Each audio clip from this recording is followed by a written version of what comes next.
Please find a seat. Front seats are for Community Board 2 members. Okay, I'll let everyone get settled. Hello. If you would, I already have 3 sign-in sheets up here, but if anybody would like to sign up, please list your name in the back. There should be a sheet up there. Good, okay. We're just getting settled. Hello, ladies, please come up front. You have seats up here, our board members. Thank you. Alexis, you can sit, and Coralie, if you want to come up too, if there's no other seats, you're welcome. You can sit up here too. Okay, if you're good, thank you. Good to see you. Okay, we're just about settled. Pledge of Allegiance. I'm sorry? Oh, yeah. Okay, please rise for the Pledge of Allegiance. I pledge allegiance to the flag of the United States of America and to the republic for which it stands, one nation, under God, indivisible, with liberty and justice for all. Thank you.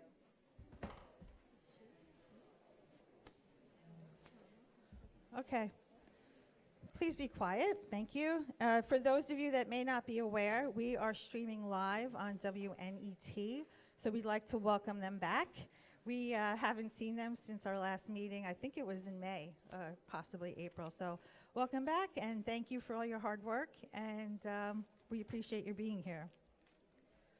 I would like to begin, please, with a moment of silence for both President George Herbert Walker Bush and Senator Jose Peralta.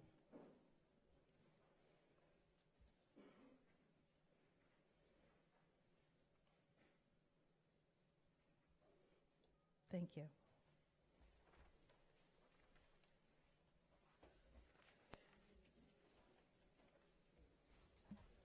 First up, I would like to call Councilman Bob Holden.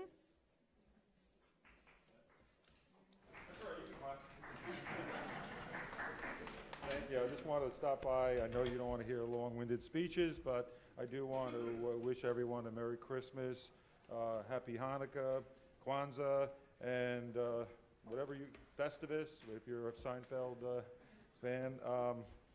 I want to talk about Amazon for a few minutes or a few seconds.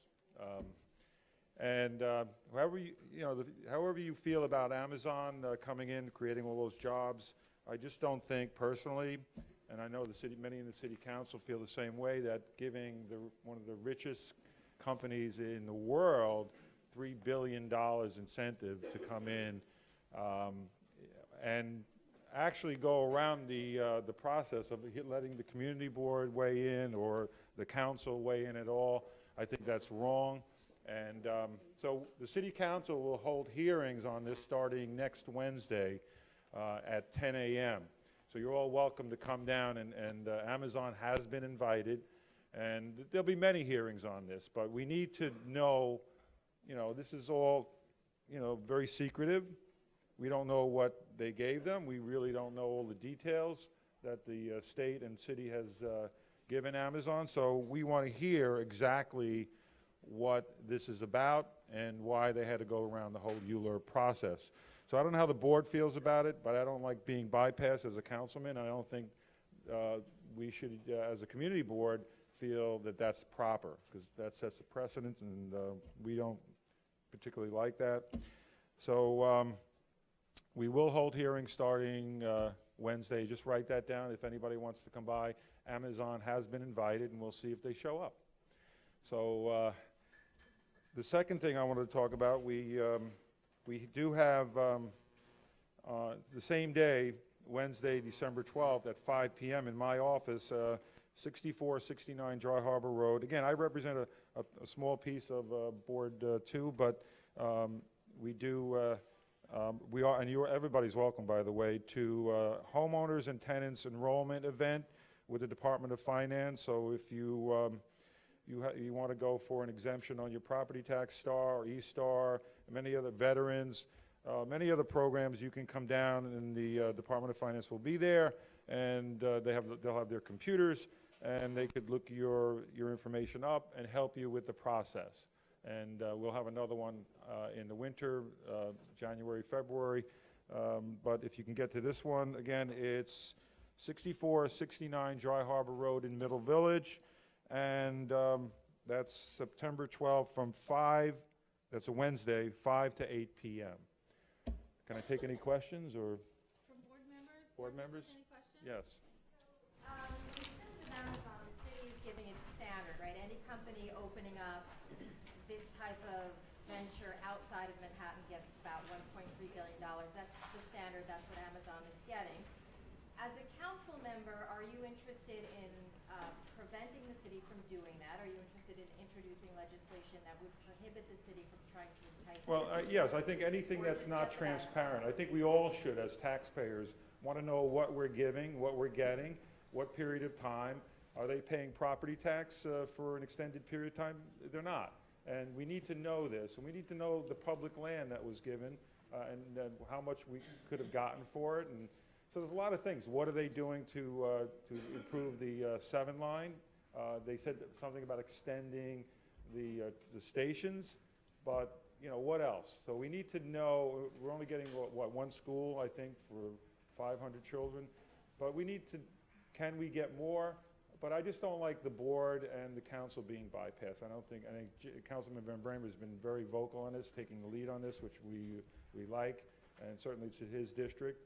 And he should have. They bypassed him completely. So I think that I don't think anybody should ever want that as a taxpayer. You want everything to be transparent in public, and this thing is too secretive, and we think a lot was given away. But we just don't like that we're not consulted on this. I think that's the most egregious thing here. So you're not opposed to the tax incentives that the city gives in general? That's not what you're just saying that it's about transparency? I am opposed to it, again, when it's not out in front, and when you have the richest company that, by the way, New York City has a lot to offer. That's why they came. Any company gets the same amount, 1.3 from the city. It's the standard. Yes, I just want to know where people stand, because there's a lot of Yes, standing up against, but there are actual things that our legislative elected officials can do. So I just want to know specifically. But it should have gone through Europe, and I think that's what we should all expect. Whatever the norm is, we should expect transparency. Yes. Is the meeting for the homeowners and renters, does that include people applying fiscally and? Yes, we have the flyers in the back, so you can look at all the programs and come down, and they'll help you. They were very good. We did this early this year, and it was terrific. People really saved money. So if you don't know about these programs, certainly you can learn about them. Is that it? Okay, thanks so much. Again, happy holidays to everyone. Thank you. Next up, I'd like to call Judy Zangwell, who's the Executive Director of Sunnyside Community Services.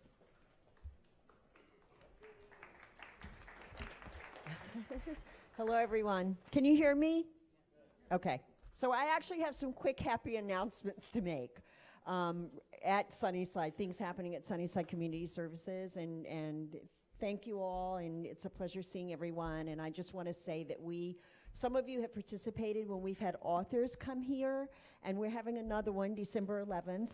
And this one is Ingrid Contreras. She is the author of The Fruit of the Drunken Tree, and it's going to be moderated by Cindy Rodriguez from WNYC. It's Tuesday, December 11th at 6:30. There's going to be a cocktail reception to follow, and it's free. So please spread the word. We'd love to have you there. We also are having breakfast with Santa. So if you can bring kids, grandkids, everyone, and that's Sunday, December 16th from 10 to 12. And it's going to be here, and that also is free. And the last thing I want to share with you is we are doing a toy drive. We have an after-school program at Boulevard Family Residence, which is a transitional housing shelter for families in East Elmhurst. And we are collecting toys for the children there, and you will see on the back table there are flyers that will give you all the specific information. So thank you.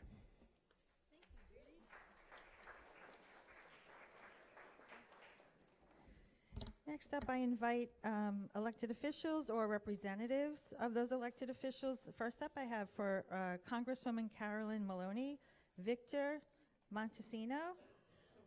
Hi, Victor. Would you like to come up and speak? No? Okay, thank you. Congresswoman-elect Ocasio-Cortez, and I show a Daniel. Is that you, Daniel? Okay, good.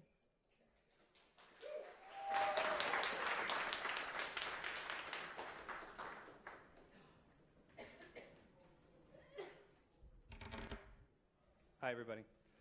Forgive me, I'm a little bit nervous. I haven't done public speaking in a little while. But members of the community board and leadership and residents of Western Queens, my name is Daniel Bontius. I'm a resident of Sunnyside. I'm here on behalf of Representative-elect Alexandria Ocasio-Cortez of New York's 14th Congressional District. I'm representing our team and the community that we were elected to serve to send a loud and clear message that Amazon is not welcome in Queens. On the Queens side, our district covers a large portion of Astoria, Sunnyside, Woodside, Jackson Heights, East Elmhurst, North Corona, Corona, and College Point. Many of our constituents are immigrants, lower income, working class, folks who, make no mistake, will be displaced should Amazon move into Long Island City. Folks who depend on a crumbling mass transit system to get to work on time. In the midst of a housing crisis, in the midst of a transit crisis, in the midst of an affordability crisis, it is morally bankrupt for our leadership to completely bypass any and all public input, to shove this massive development into our neighborhood with little to no consideration of the burden it will place on our infrastructure and our beloved community. When a company is complicit in selling facial recognition software to ICE, exploits labor in its warehouses and distribution centers, and uses predatory marketplace tactics to consolidate and dominate our economy, that company has no place in our community.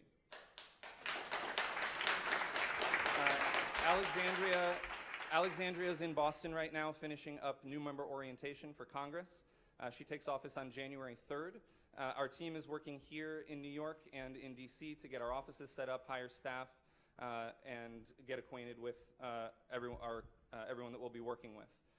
I'll be in the back if you have any questions. In regards to Amazon, we are working to help to amplify any actions that are happening, and also to use our network to connect activists and community organizers that would like to get involved. So if you'd like to do that, please come find me.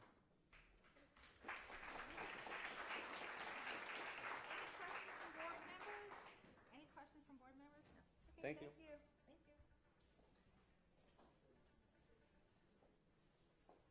Thank you. Mark Papish from Assemblymember Brian Barnwell's office. I thought I saw, there he is. Okay.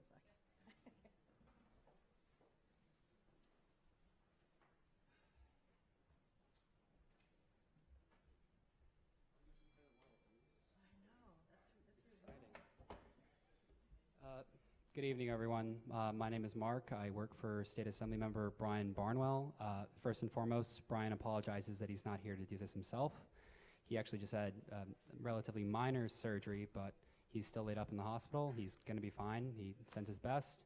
Also, before delving into the reason why there's 200 people in this room instead of the 50 that are usually here, wish everyone a happy holidays, however you celebrate. I hope you enjoy it and I hope you enjoy your family. So, getting into the reason why there's so many people here tonight. Brian is unequivocally opposed to the move of Amazon into Western Queens.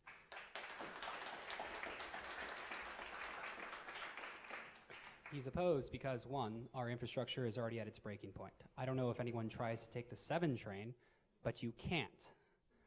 He's opposed, again, because if you look in other parts of Assembly District 30, our sewers can't even handle the amount of water from the residents we have now. He's opposed, again, because our schools can't fit the amount of children that we have now. And he's opposed, again, because Amazon is a virulent anti-union force.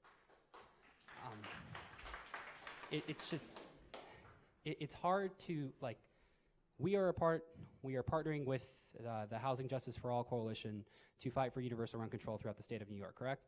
So when we do this and we see an actor like Amazon coming into the community, the gentrification and all the money that's going to bring in is not coming to people in our community. They're bringing 25,000 jobs. The median income is 150K. That means half are making more, and they're allowing lateral transfers.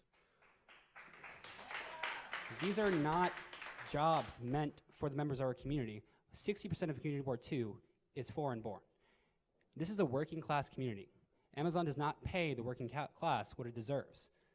We had to force them to pay $15 an hour. And anyone that knows Brian is pro-labor to the bone. Both his parents are union members.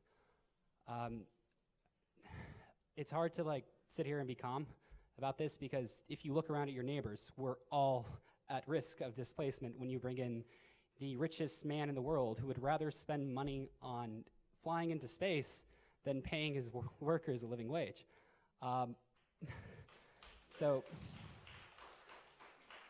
I might have gone a little further than Brian would have liked me to. But I think the biggest thing that Brian wanted to touch on is that there's a lot that we don't know. We know that $3 billion was given away to the richest corporation in the world. We also know that they signed NDAs. They signed a non-disclosure agreement, meaning that neither Governor Cuomo, nor Mayor de Blasio, nor their administration can tell us what else happened in that room.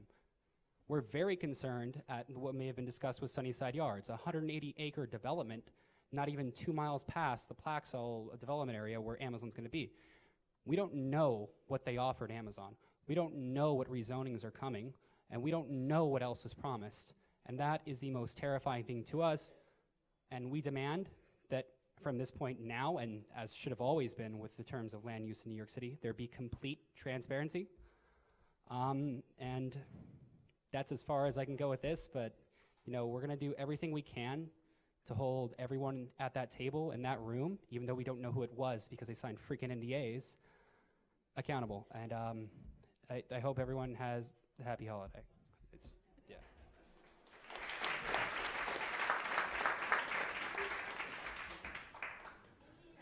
Mark, is there anything I can do or each person in this room can do to help stop it from happening? As an individual? As an individual, I mean, we are not. But I know how he feels. Yeah, you call the assemblyman, you know how he feels. Brian Barnwell has not organized any actions against Amazon other than demanding that transparency be in place. However, speaking as myself, I think there's a few people in the room that are organizing actions against Amazon. If Queens Neighborhood United and DSA would. So I think if you want to get involved, you should speak to those folks. Yeah. Anything else? Thanks. Great.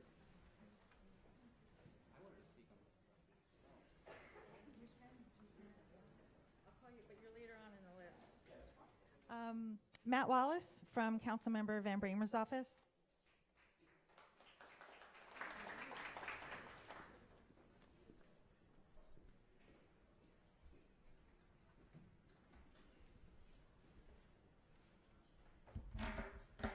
Thanks, Denise.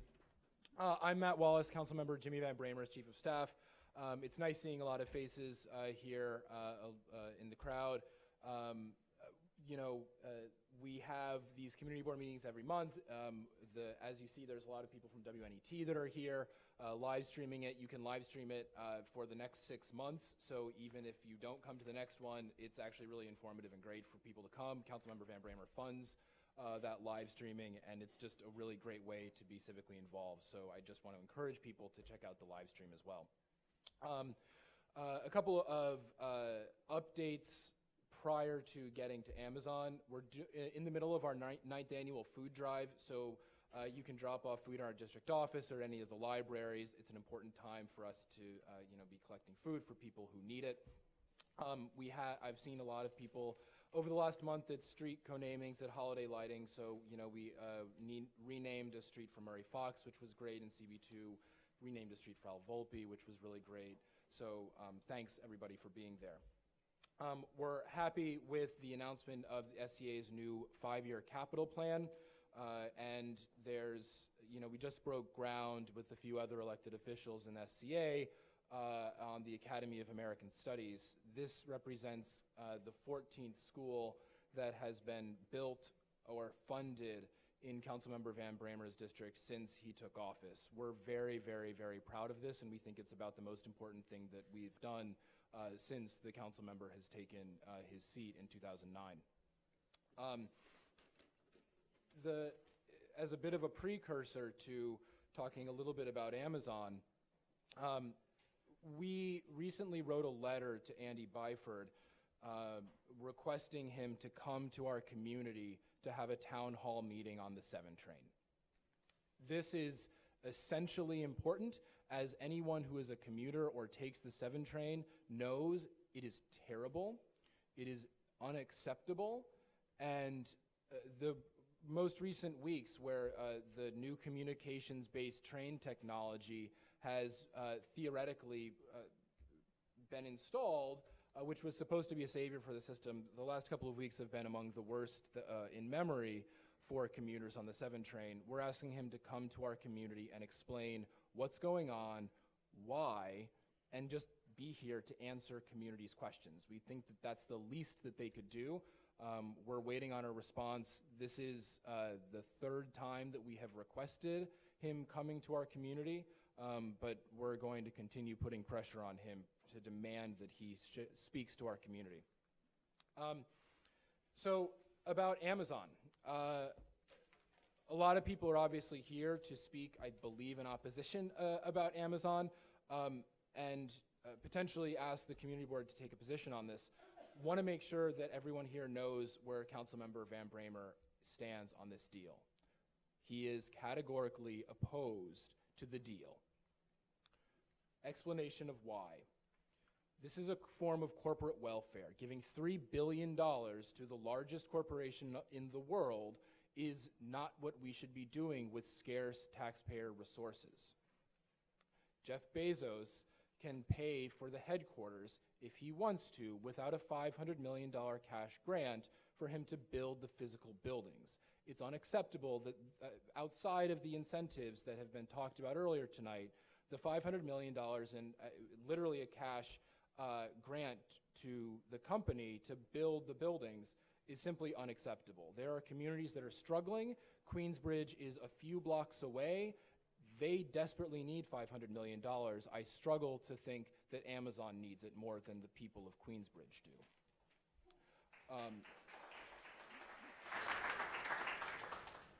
They've completely circumvented the city's land use process. Normally, anything that would go through a land use review and land use change would go directly through the New York City Council. The governor and the mayor colluded to make sure that this would bypass the New York City Council writ large, bypassing the democratic process. We think that's wrong. We think that's categorically the wrong thing to do. It takes away not only our voice as the elected representative of the community, but also the community board's voice. We, again, think that's wrong. Amazon, as Mark mentioned earlier, has not just a disturbing history with unions, but a disturbing history of treating their workers poorly. Last week, Councilmember Van Bramer stood with members of RWDSU and other unions to talk about some of the really horrific practices that have happened in some Amazon factories, including ambulances being positioned outside of those factories when there are particularly warm days and air conditioners aren't working in their warehouses. Now, why would they have ambulances set up outside of their warehouses? Because people were fainting and having to go to the hospital. It's abhorrent. And we think that it's important that people know that that's who's going to be coming to our community with Amazon. The 25,000 jobs that are supposedly coming to our district, they're not jobs that are going to be guaranteed for the people who live in Western Queens.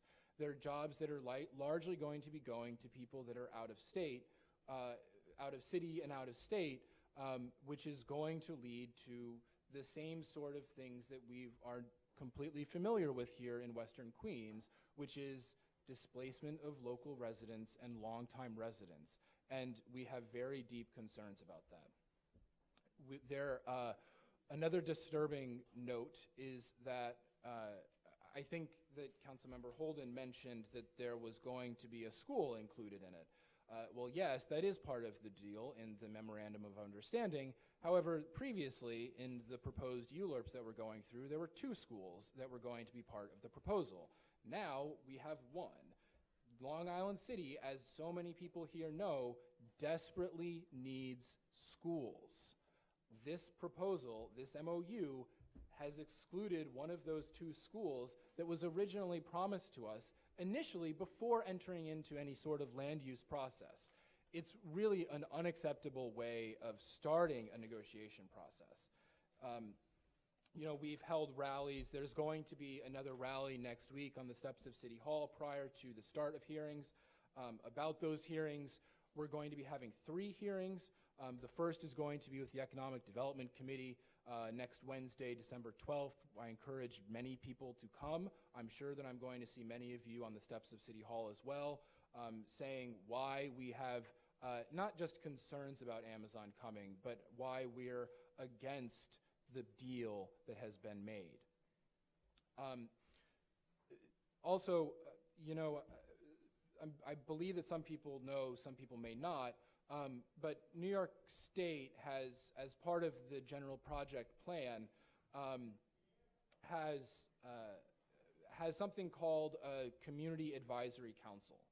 Councilmember Van Bramer has very clearly stated that he is not going to participate in the Community Advisory Council.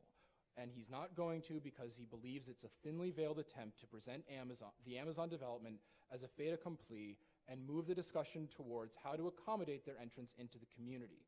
As we've made abundantly clear, we oppose the deal to bring Amazon to LIC and will continue to fight against it. Will not participate in the Community Advisory Council, whose purpose is to give local validation to a project we're working to stop. I mentioned the hearing. We also spoke about working on legislation to prevent non-disclosure agreements like this from being included in the future. We think that the mayor and the governor should not be able to confide with a company, and in fact the largest company in the world, to bypass the community completely and then come to us after it's already been decided. So we think that that is wrong and should be in fact illegal. So we're trying to make it so. So that's where we are on Amazon, and if anybody has any questions, I'm happy to answer. Yeah. Okay, don't call out.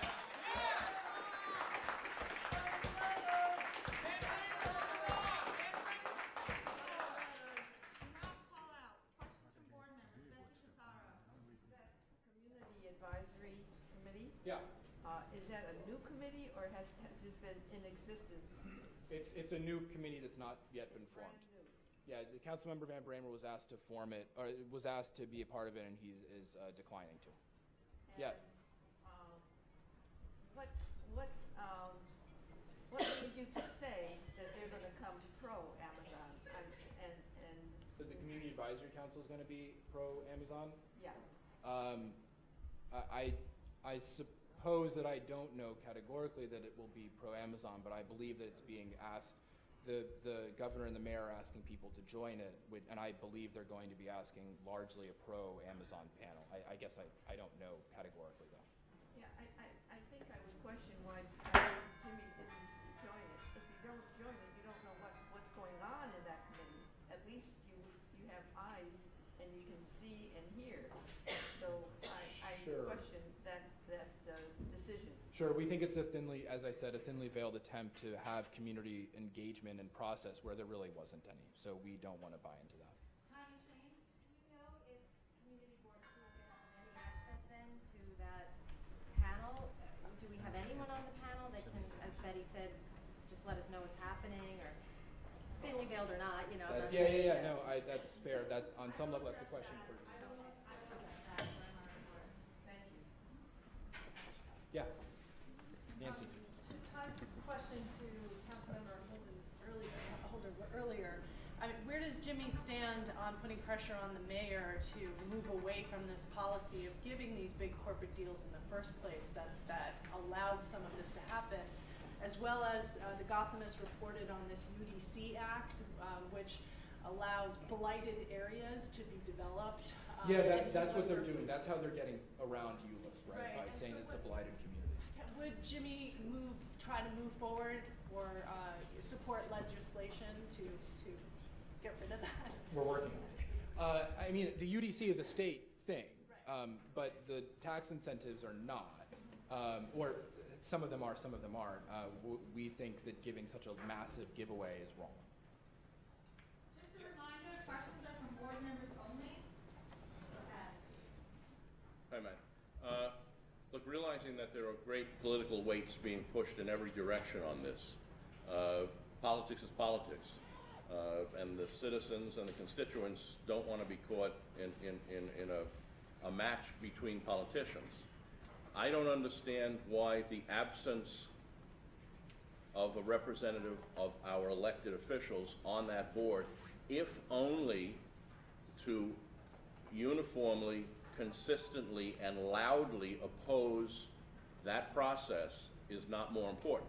Because what will happen, if what you suspect is true, is that we will have unanimity in a community advisory board with no voice from our elected officials at all.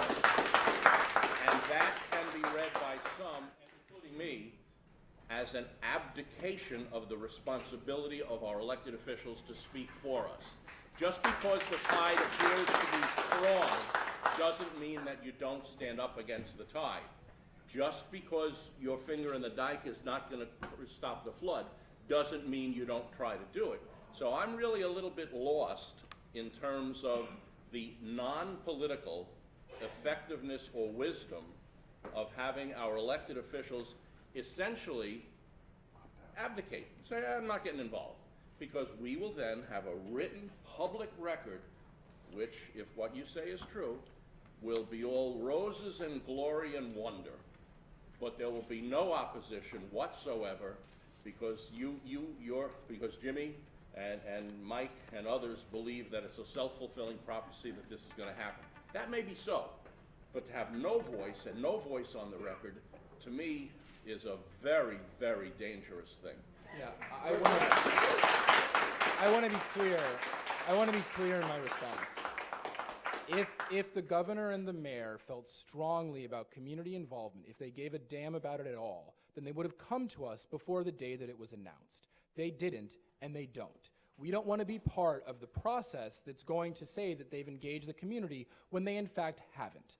And we think that we can make a louder voice from the outside of a sham committee than from the inside. Well, and at the same time, from many of the people that I talk to many, I don't think that people want to get caught in a political pissing match between politicians who are upset that they were excluded. That's not about, it's not about being. Well, it may not be, and given the highest and best motive to what's happening here, it probably isn't. But the possibility exists that it is, and I don't think people need to, there's enough distrust across the board. What is the problem with having a loud voice within that? You get steamrolled because it's a fait accompli? Okay, but you have a record now. Whereas a record like this can be interpreted in a couple of different ways. And regardless, then they would, if Jimmy Van Bramer were to sit on the committee, then the governor and the mayor would be able to put out a press release saying that the Community Advisory Council has approved such things, and they would include Senator Gianaris No, that is not true. Councilmember Van Bramer's name on They could put out whatever press release they want. But if Jimmy Van Bramer or his representative is on that committee, or Mike Gianaris or his representative is on that committee, and they make a statement, there is no way that the mayor or the governor or anybody else outside of our local elected politicians could say they went along with it, because they have a voice, because there's a record and minutes of those meetings, and there would be such a screaming void from no voice from the community that I just think it's a dangerous thing, and I think, frankly, I think our electeds owe us more than that. I just disagree with you. I just disagree with you. I'm concerned that I don't feel that you're hearing what this gentleman has been trying to say to you. And I don't feel that you're going to carry on or carry our expressions to the other other people on the council. Well- I'm very upset about that. And again, as to Community Board 2's involvement, I mean, the chair, Denise, will, I'm sure, talk about that.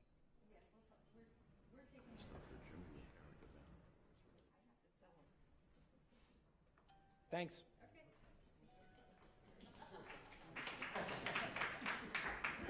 Okay, John Pericone from Melinda Katz's office, Queensborough President. Thank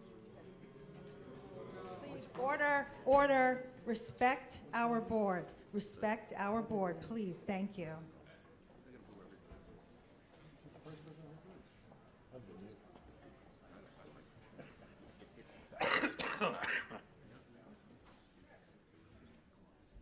Good evening, everyone. John Pericone, Queensborough President, Melinda Katz's office.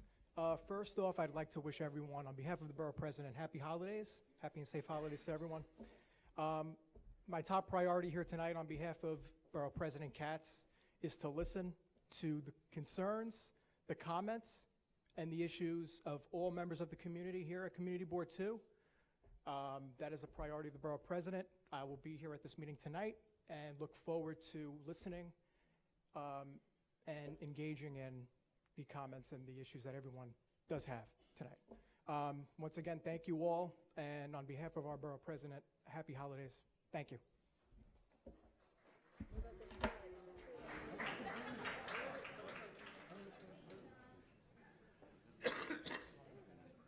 Sorry, everyone. One other quick point. Our annual holiday tree lighting will be at Borough Hall. If anyone is interested in coming down there, that'll be Tuesday, 4:30 in front of Queensborough Hall.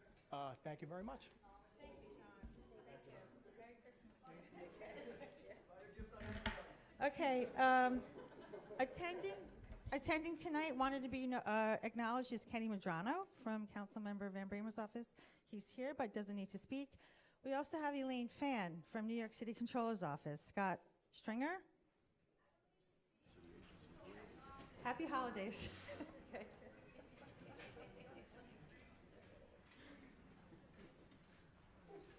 Next up is our guest speaker, Executive Officer Sankerdial from the 108 precinct, and he's going to provide us with an update on crime statistics for the district.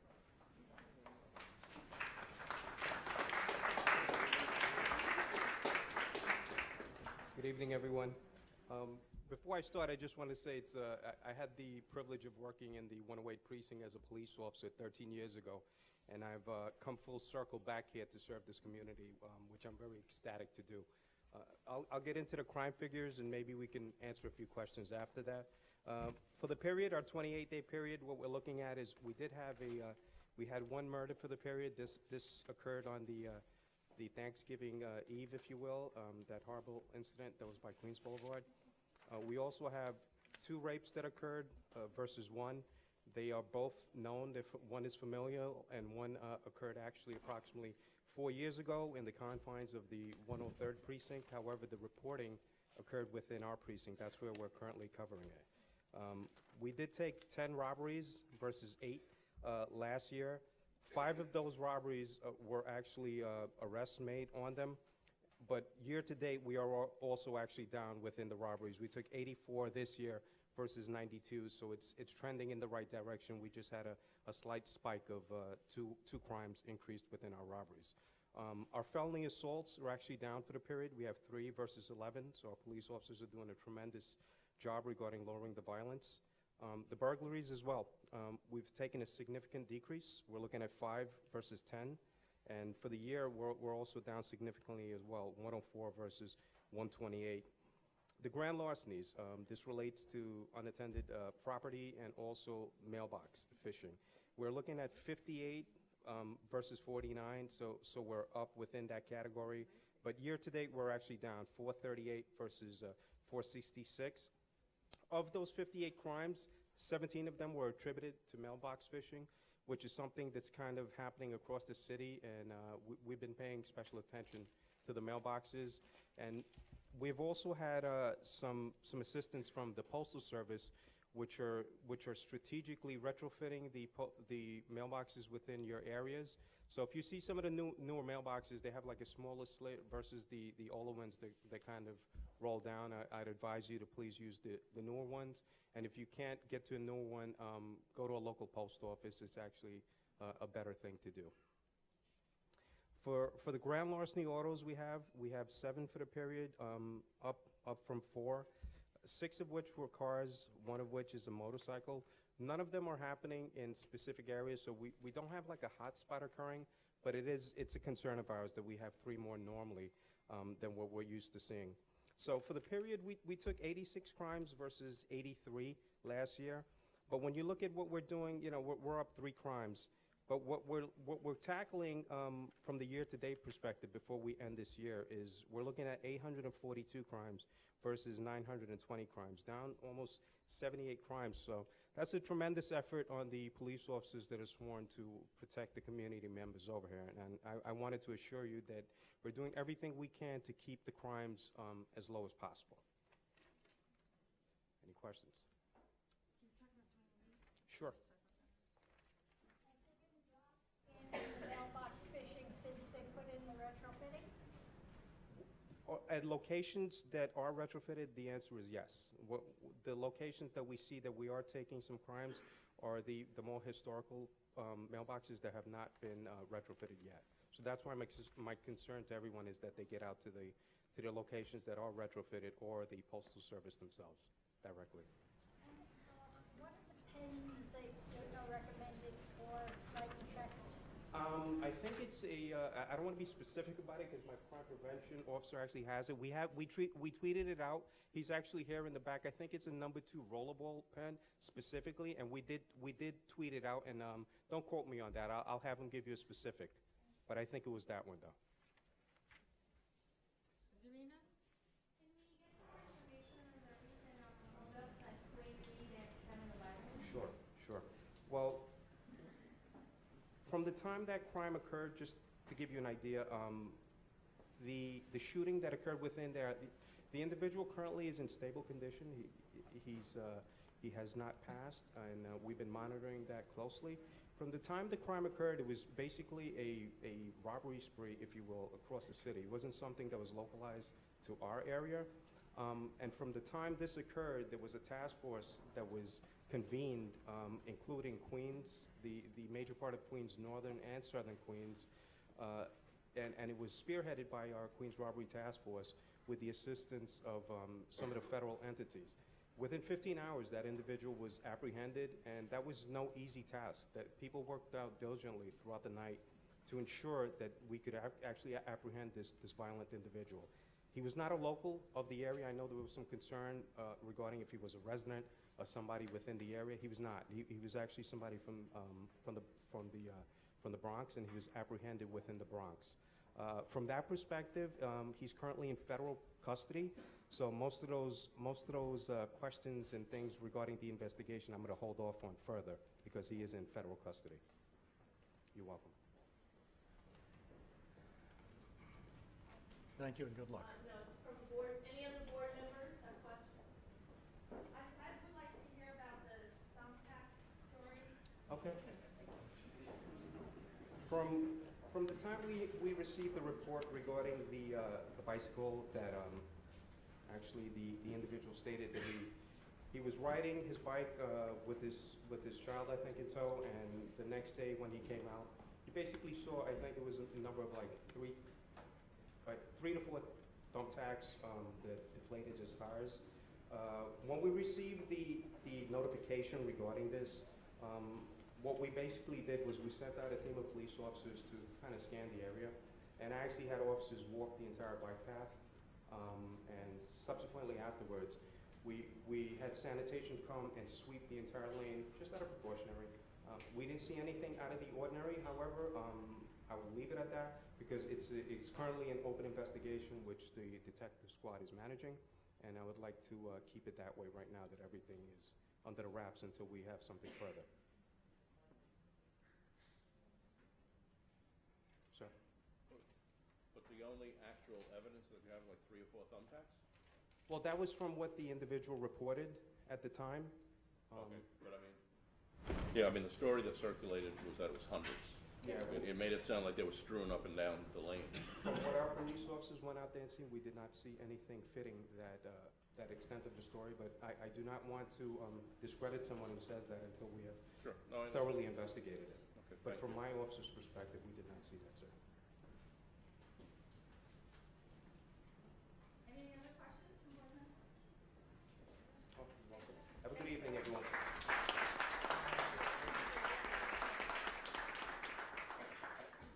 Okay, we had two elected official representatives join us. Keisha Johnson from Senator Gennaro's office. I just saw you. Would you like to come up and speak? Keisha, there she is. Okay. And then after Keisha, I'll ask Stacy Elliott from the Public Advocate's office. If you want to come up here, Stacy, you'll go right after Keisha. Thank you. Hello, good evening, everyone. It's great to see you all. Again, my name is Keisha Johnson. I'm the community liaison for State Senator Michael Gianaris, and I'm here solely for a listening capacity. As the board knows, my boss was here a couple months ago highlighting some of the things that he wanted to implement and listening as well. So yeah, thank you for having me, and can't wait to see what's going to happen. So thanks.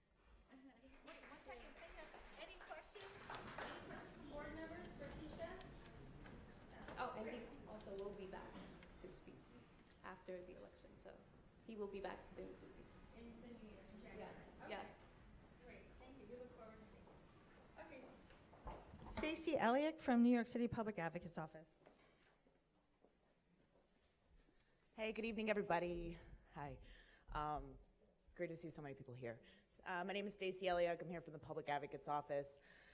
I just wanted to thank everyone for welcoming me so warmly to this community board. As you know, this is the last month of the year, and in January, the Public Advocate will be transitioning into her role as our next Attorney General. And so I wanted to just take this opportunity to thank everybody. You know, we're writing up pretty detailed transition memos for the people that are going to be taking the reins up after we leave. And so this community board and the issues that you know, we face here as Long Island City, Sunnyside, and Woodside are a big part of what I'm talking about in my notes. So I do want you to know that, and I want to, again, thank you for treating me as part of your community. So, thank you.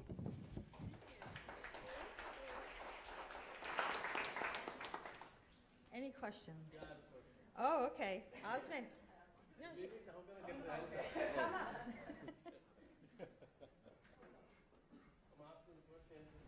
What happened to Amazon issue the public advertising on the road? What's your opinion on Yeah. the Amazon. So what Letitia James' opinion is, okay.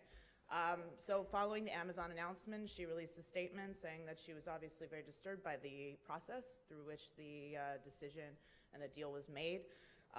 As has been her focus, she expressed concern over public housing and the impact of that, and that she would continue to keep track of the issue with a close eye. So, you know, we are going to continue to look into it, and as, you know, the other electeds have said, continue to listen, and I think this room sort of speaks for itself. Okay. Yes. As Attorney General, is she planning on investigating what happened? I don't have the answer to that right now. Okay. Thanks, guys.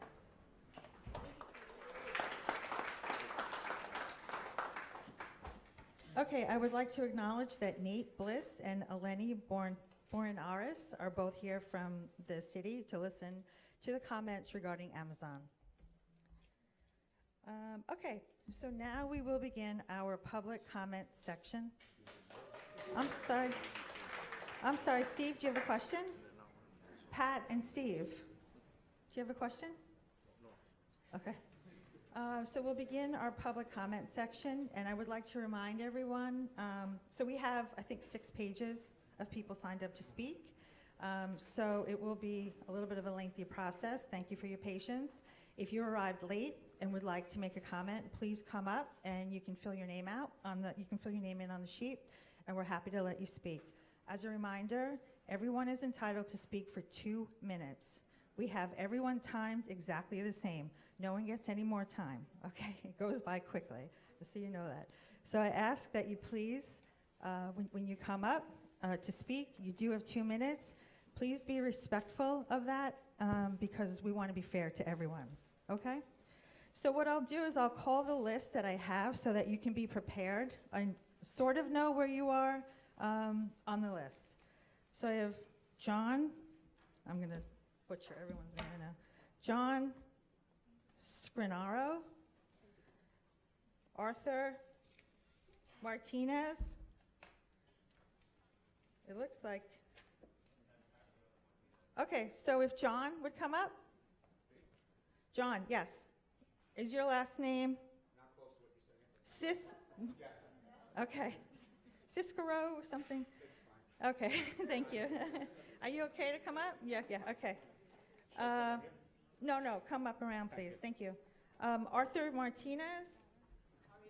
Ariana, my apologies. Okay, is that Bianca McPherson? Did I get it right? Okay, so you're number 3. Okay, go ahead. Hi, everybody. I just want to, it's a quick question for the board, if they can help us. As a resident of somebody that's around the corner on 39th Place, this is for years, and it's not to blame any situation that's going on now. We have extensive traffic going up 39th Place, commercial, tractor trailers, school buses,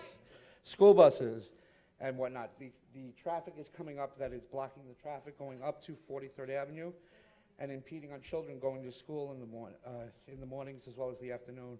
I reached out to our majority leader's office. They were kind enough to send letters to the DOT. The DOT sent letters back and referred it as a police department problem. All I'm asking is if we could figure out some way to maybe get a 2-way stop sign on that corner or a traffic light, which has always been needed and it's been asked for years. Tell me the intersection again. 39th Place and 43rd Avenue. Oh, okay. I am aware. Yes. Okay. Any questions? Any questions for John from the board? Okay, thank you, sir. Thank you. Thanks for coming down. Have a good holiday. Okay, Ariana Martinez. There she is.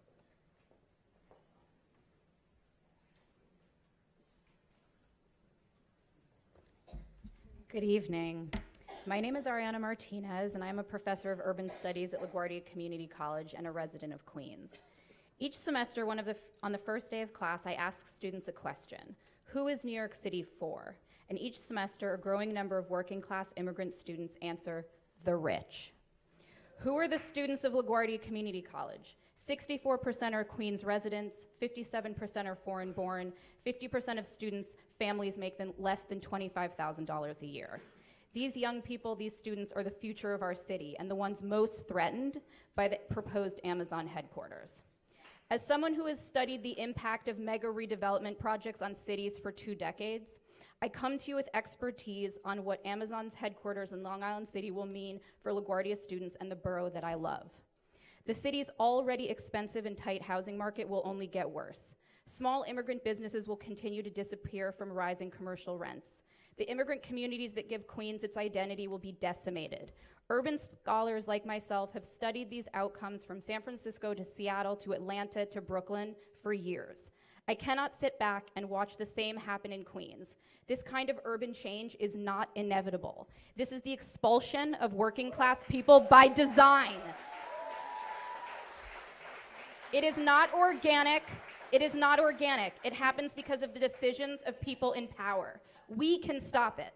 I'd like to ask the crowd today, by a show of hands, how many people have shopped at Whole Foods or bought something off Amazon in the last month? I know I have. Own up, people, own up. So we all need to begin by acknowledging that we are implicated in the growth and monopoly that Amazon has over the US economy and the monopoly that it is becoming. We enjoy the convenience, but with that convenience comes serious consequences. One of my students asked me if it is hypocritical to shop at Amazon and also oppose the headquarters. My take is that the question of the headquarters is not a matter of shopping habits. The question of the Amazon headquarters...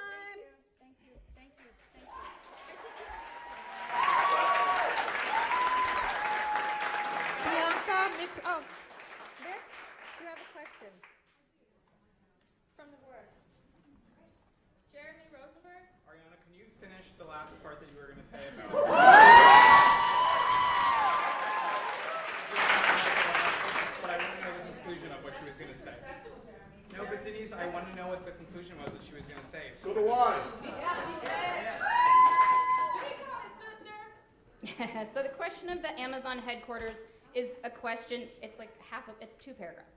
The question of the Amazon headquarters is a question of justice, not of shopping habits. A question about who has the right to our neighborhoods. The community demands that CB2 get on the right side of history. Don't be the people 5 years from now that talk with nostalgia about when Queens was cool and diverse and interesting. Be the people who take a stand today. Don't sell out our community. CB2, say no to the Amazon takeover of our city. Say no to the whitewashing of Queens. Reject Amazon headquarters with no negotiations and no concessions.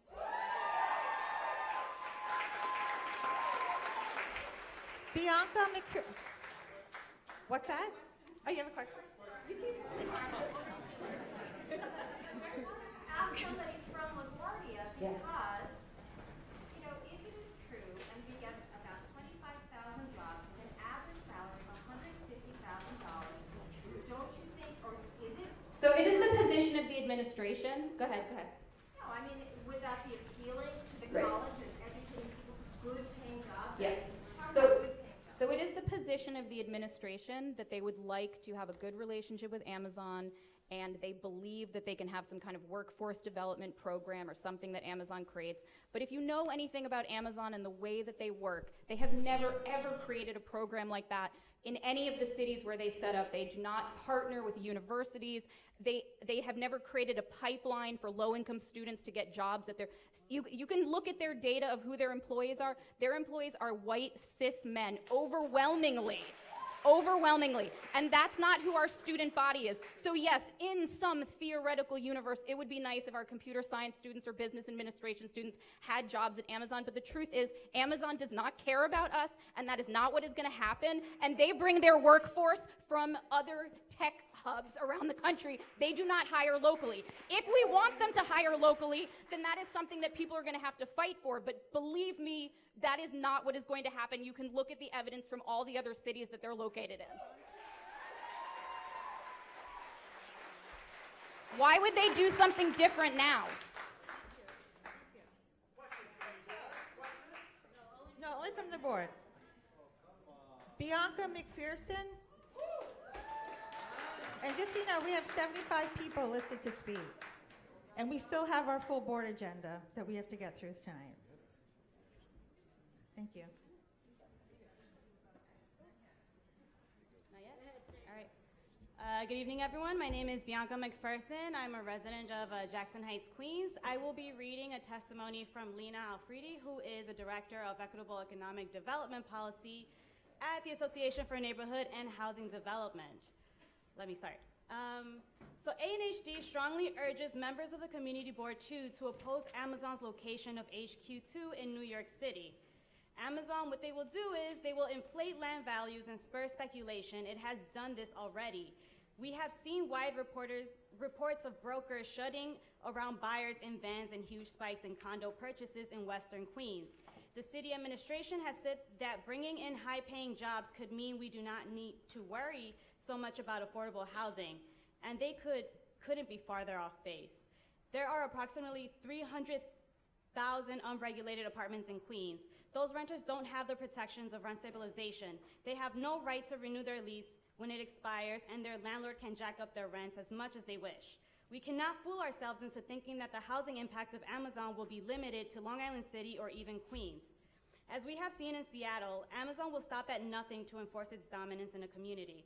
Not only has Amazon directly impacted housing costs in the city, it has worked hard to ensure that little can be done to minimize its footprint after pouring limitless resources into lobbying fights. The company forced the Seattle City Council to overturn a tax on companies that could be used for affordable housing.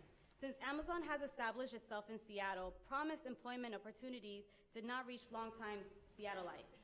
The influx of new wealthy workers led to the displacement of longtime residents. Today, Seattle has the third highest concentration of homelessness in the country, not just despite, but because of its status as the headquarters world's most valuable corporation.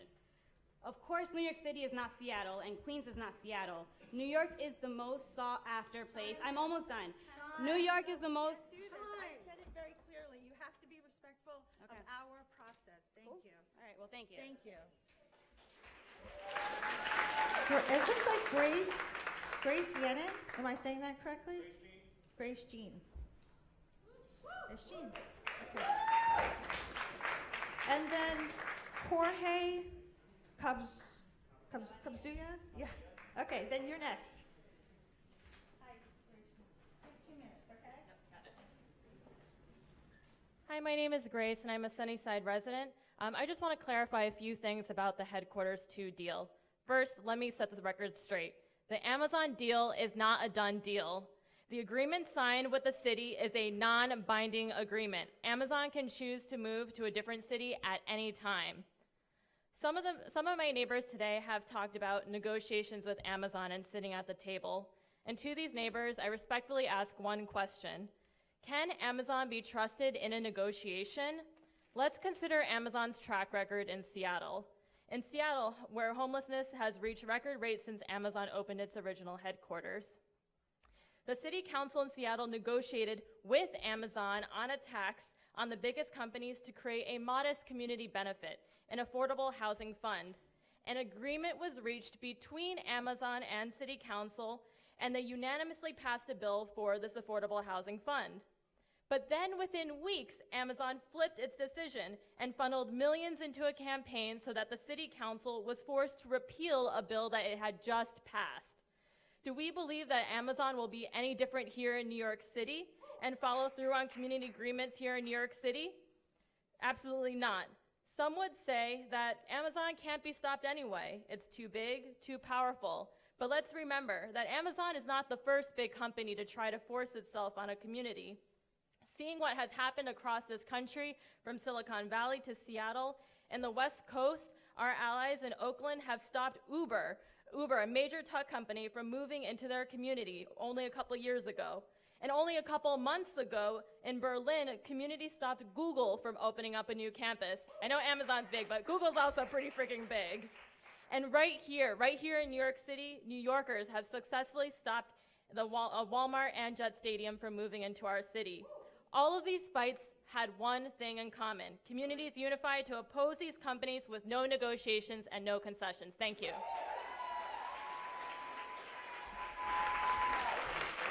Jorge, and then we'll have KJ, and then LY. It's the only name that I show. You're up, okay? 2 minutes, okay? Hey, good evening, everyone. My name is Jorge Cabanillas. I'm a son of Peruvian immigrants who managed to find sanctuary in this city and one of the most diverse immigrant neighborhoods called Jackson Heights, Queens. I'm also a member of Queens Neighborhood United, an organization who's standing up against the threat of gentrification that's attacking our immigrant neighborhoods currently. As the city continues to fuel uneven development and the destruction of working class and immigrant neighborhoods across our city, I ask you, Community Board 2, is this a sanctuary city for immigrants, or is it a sanctuary city for gentrifiers? As the city continues to give tax abatements and any other sort of facilitation to real estate interests who put our waterfronts at risk, spike up our rents, and leech off our public infrastructure, I ask you, Community Board 2, is this our city, or is it the real estate industry city? As a lifelong Queens resident, I strongly oppose Amazon coming to Long Island City, let alone the tremendous transfer of wealth from our pockets into those of the richest man in the world. If you all think we already live in a plutocracy dominated by real estate and the rich, where we constantly find their interests toppled by unequal development, as I hear the EDC has shown you, believe me, you have seen nothing yet. Because once Amazon comes in, it will monopolize that plutocracy. As my comrade stated, in Seattle, after the city council introduced and passed a new tax that would tax companies making over $20 million a year in revenue in order to help alleviate homelessness, a problem we also have here, Amazon decided to organize and lobby with Starbucks and other giants to squash the bill that was democratically debated and passed in Congress. How long did it take to rescind the bill? 1 month. This is not a fight that we can afford to lose. Our city has stood up against Walmart before, just like it has stood up against Trump's racist Muslim ban.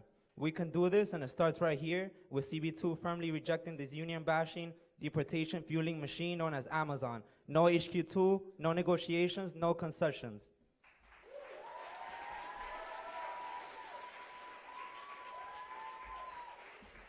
Okay, I show initials KJ, and then LY, and then last name Block. KJ and LY.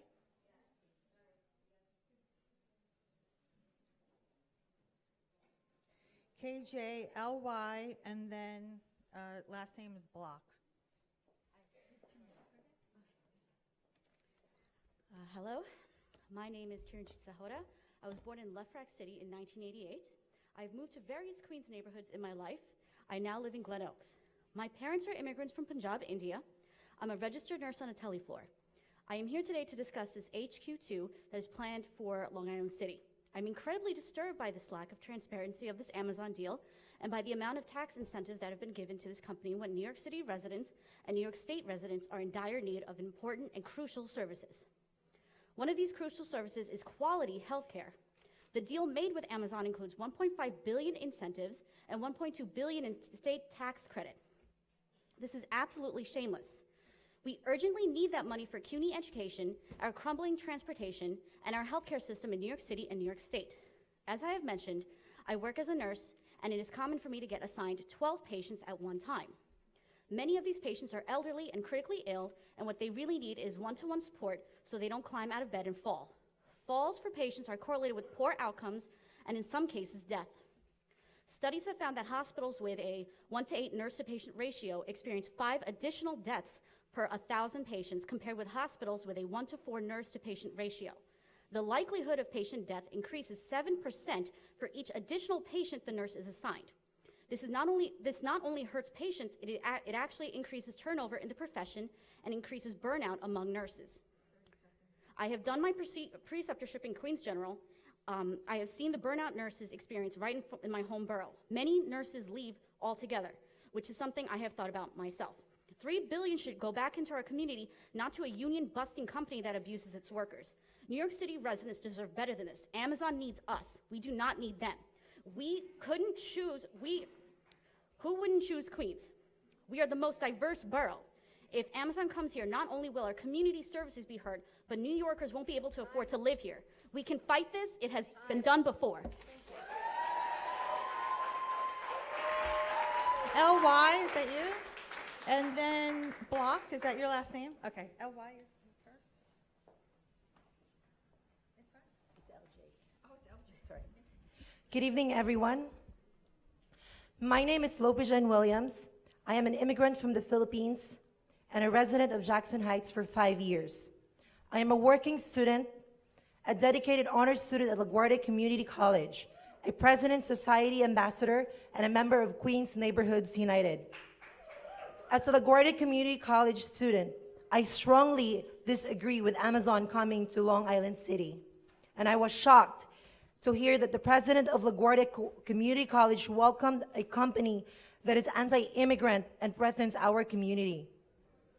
LaGuardia Community College is an institution that welcomes all students from different backgrounds, regardless of race, ethnicity, social class, and most importantly, immigration status.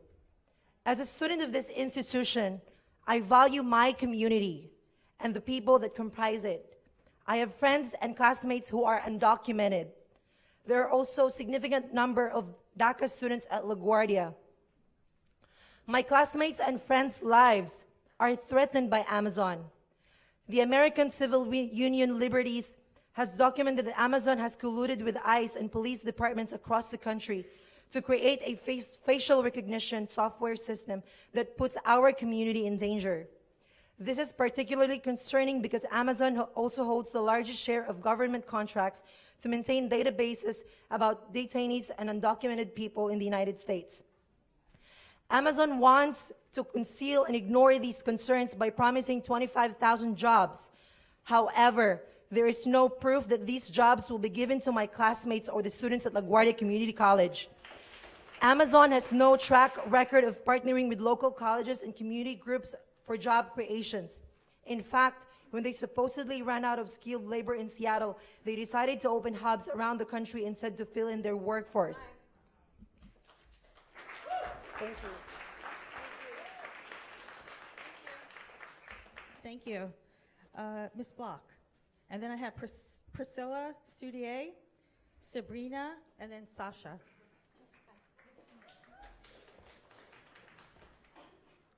Thank you. My name is Lucy Block, and I'm a resident of Elmhurst. I'm also an urban planner. As an urban planner, I think about urban policy and what is best for the city. This issue is both personal and professional for me. Many are debating the $3 billion in incentives, rightfully outraged that our government would spend so much of our taxes to lure one of the wealthiest global corporations here, while simultaneously decrying there's no funding for our crumbling subway, infrastructure, and public housing. But I think if we get hung up on the details of the subsidies, we're missing the point. Amazon is not good for New York City, point blank. I spent time in Detroit recently, which was once an economic beacon to the country, when the auto industry provided hundreds of thousands of jobs. Then the auto industry's left, as big corporations do, and the city has tried for decades to lure back this industry. Now they're building stadiums in the downtown, talking about an economic comeback, while longtime residents languish without access to clean water and heat. Those new investments are not giving them the basic necessities that they have needed for decades. They're just pushing them farther out of the city. People might say that New York City is not Detroit, and it's not, but the point is the same. We get fooled when we buy the line that investing in big corporations will uplift our people, and especially the people who need it. Amazon will make a few people wealthier for a short period of time, and then it will move on to the next opportunity that benefits it most. In the meantime, it will displace the people, communities, and small businesses who make our city run and who make our borough great. Amazon will act like a corporate citizen of one and use its money and power to bulldoze our politicians like it has in Seattle, where it defeated a much-needed fund for affordable housing. It is not a reasonable position to make concessions to Amazon. This is a flashy, top-down deal that benefits the rich, and we will only regret it for decades to come if we do not stop it. I urge Community Board 2 to stand up to Amazon and reject the deal outright, without negotiations or concessions, because I truly believe that that is the only reasonable position to move our city towards the city that we need. Thank you.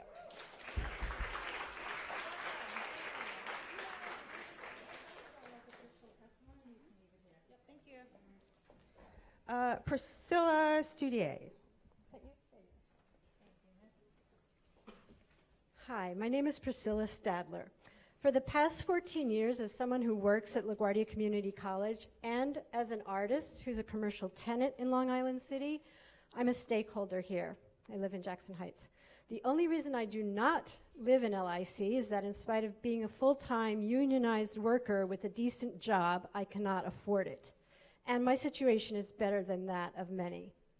Even before learning that we are paying Amazon to come here, there were issues. LIC currently leads not just the city, but the entire nation with the most rapid rate of development. At least 33 projects, and they're big projects, as you all know, are currently in progress or proposed, and that's not even counting the recent ones that were finished. I'm concerned about LIC's hyperdevelopment, which erodes rather than supports the well-being of our local residents and small businesses, because the process overrides democracy and community input in favor of big business and completely denies local stakeholders like us our voice while using our money to pay Amazon to come here. Property values will skyrocket even further, displacing even more residents, shuttering remaining small businesses, and making the area unaffordable for artists who need workspace. The tempting 25,000 jobs, which for some justifies us paying Amazon to be here, is in no way a commitment to hire locally or to hire CUNY students, as some think, and graduates. Amazon's active, lucrative contracts with ICE and Homeland Security to develop greater surveillance will have a direct and damaging effect on Queens communities, immigrants, and on our CUNY students. Our trains are miserable already, as we know. We don't have enough schools. The Amazon is a giant river, but as LIC's working and low-income community members, we should not let ourselves be swept away by the current. No negotiation. Thank you.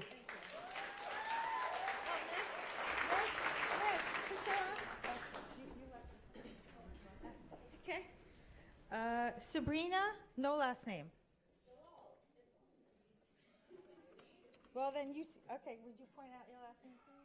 Because all I show is you have 2 minutes. Thank you.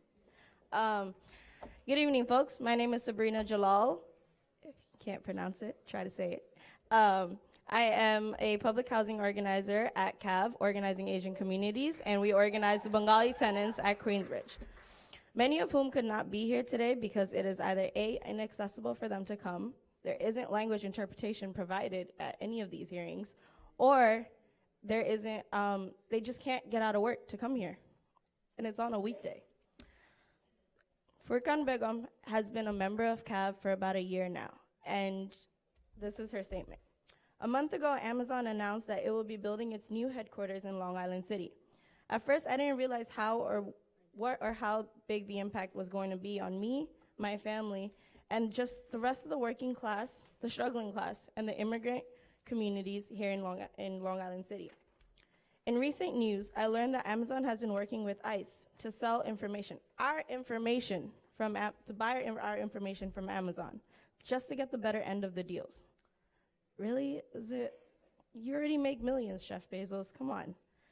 I am outraged on hearing this because there is no way Amazon or any other company that we provide our information to should be able to buy it and sell it. Most of our immigrant communities and over-policed communities face unprecedented levels of surveillance, detention, and deportation under President Trump's rule, especially agencies like ICE. Tech innovations and infrastructures make this possible, allowing migration enforcements to rely on policing through huge databases, computer programs, tech employee analyzing big data, and shareable cloud storage. These systems accumulate unprecedented amounts of personal and private information to expand of information sharing capabilities among city, state, and regional law enforcements. You decide what you want coming to your state, because we do not want Amazon in New York City. And again, I have another name with no, I only show a first name as Sasha. I don't have a last name written down. Do you know who you are, Sasha? Is that you? Okay, great. And then we'll start our second page.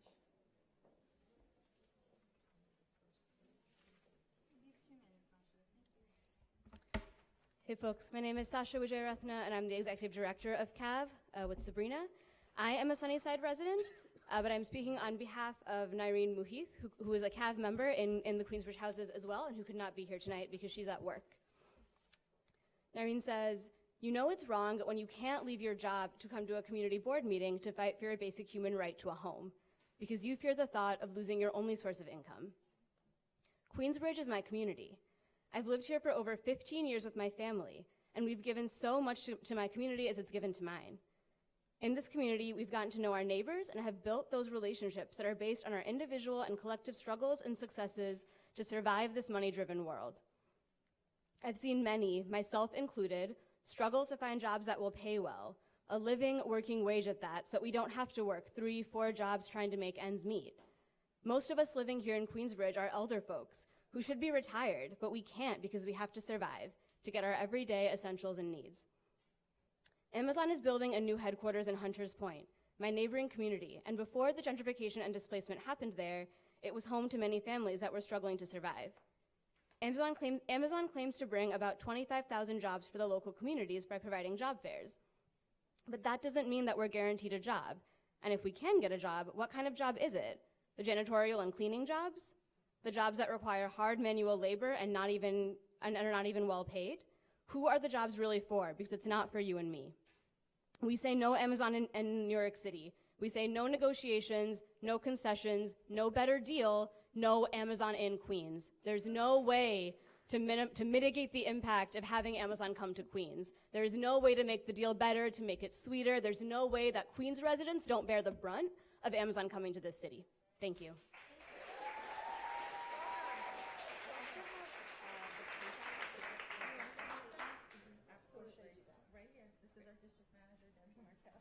Good, thank you. Okay, and I apologize, I think this name is Karina. It looks to me like C-U-R-I-N-A.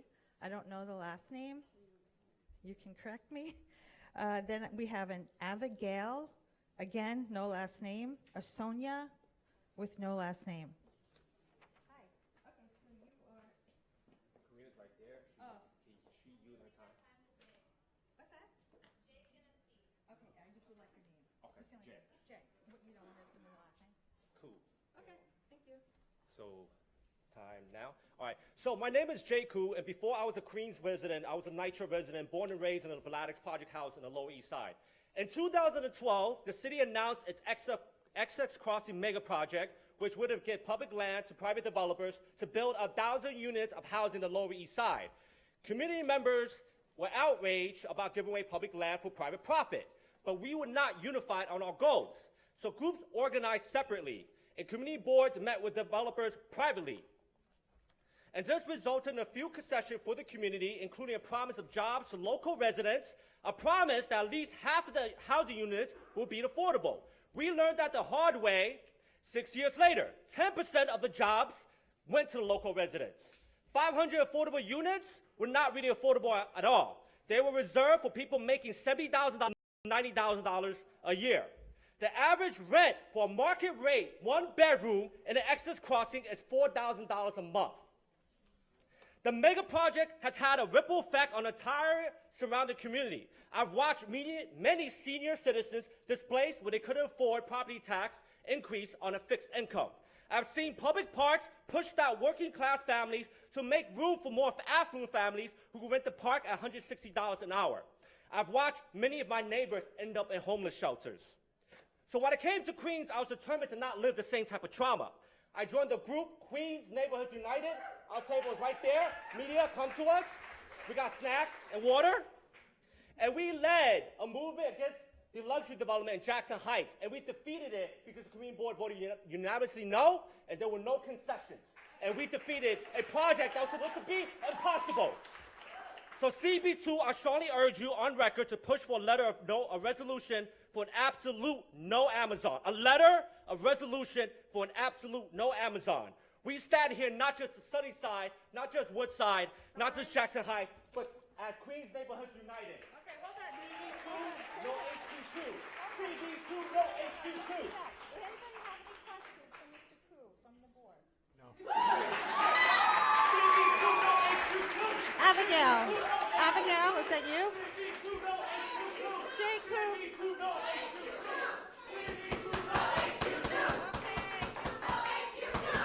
Enough, thank you. Abigail. Oh, okay. Who's Abigail? No last name. What is that? I'm not speaking. You don't want to speak? Okay. Are you Sonia? Okay, good.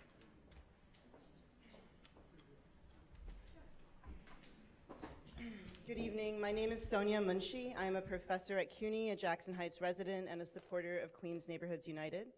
I was born and raised in Queens. I grew up right here in Sunnyside. I went to PS 150 down the block and PS 122 in Astoria, and my first full-time job was right here in this building at a youth program run by Sunnyside Community Services. I am the daughter of migrants, the granddaughter of refugees, and these neighborhoods along the 7 train are the place in the world that feel most like home. I was moved to come out tonight because of my deep love and concern for our communities, but to be clear, my opposition to Amazon coming to Long Island City is not based in emotion, but in the clear, undeniable facts of Amazon's record. We know that Amazon is anti-immigrant. As said earlier, the ACLU has documented that Amazon has colluded with ICE to develop facial recognition software that threatens the safety of migrants who are our families, our neighbors, our Queens communities. We know that Amazon is anti-worker. Public reports show that the company relies heavily on jobs without security or benefits, puts employees in abusive and dangerous conditions, and aggressively curtails union organizing efforts. We know that Amazon has decimated the housing market in Seattle, where rents increased by 64% in less than a decade, and the rise in homelessness led to the city proclaiming a state of emergency in 2015. Meanwhile, Amazon actively avoided a proposal that would have supported affordable housing development. Our city is in dire need of investment in our infrastructure, creation of secure jobs with benefits, and real affordable housing options. Amazon's track record demonstrates that its presence will dominate and destroy our communities. Genuine negotiation with Amazon is an impossibility. Our communities right here in Queens have the most to lose. I'm calling on CB2 to reject Amazon headquarters with no negotiations and no concessions. Thank you.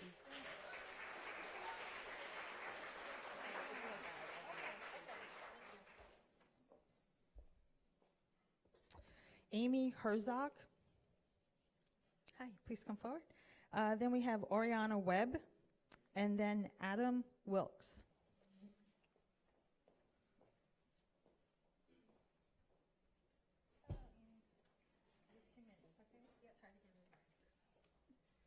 Hi, my name is Amy Herzog. I'm a Queens resident and have been a Queens College professor for 14 years. I'd like to raise the issue of Amazon Web Services' highly lucrative contracts with government agencies and with ICE. This is an issue that hasn't been discussed publicly by any of the representatives who are responsible for this deal, despite the harm that these practices have on immigrant, working class, and communities of color, our communities here in Queens. The relationship between Amazon and ICE is complicated and more dystopian than it even seems on the surface. More than I can talk about in 2 minutes, but I have a big stack of flyers that are in back, and I'd be happy to share these with people or anyone on the board who's interested. The takeaway basically is that Amazon Web Services has helped to exponentially accelerate the targeting and detention of immigrants. They're involved in local law enforcement with body cam imagery. And they have made billions in government contracts. So that's already billions of our tax dollars going toward this kind of work before we even talk about incentives related to the deal here in New York City. Cloud services are the engine for Amazon's future profitability. So this isn't like some little side project that they're doing. Amazon Web Services is outpacing retail as the profitability margin for Amazon. So it's something we need to take seriously if this is a company that's moving to our city. I'd like to suggest that the issue here then is not just that this is a bad financial deal, but that it's an immoral one. How can we call our city a sanctuary and then give ICE's primary tech provider billions of our public dollars and invite them to move next door to us? This is a community of immigrants. Come to CUNY and talk to DACA students about the fears that they're feeling. Go with New Sanctuary Coalition and okay, thank you. But I'd like to just briefly, elected officials here, we need you to say something publicly about this. And if you'd like more information, I'd be happy to share it with you.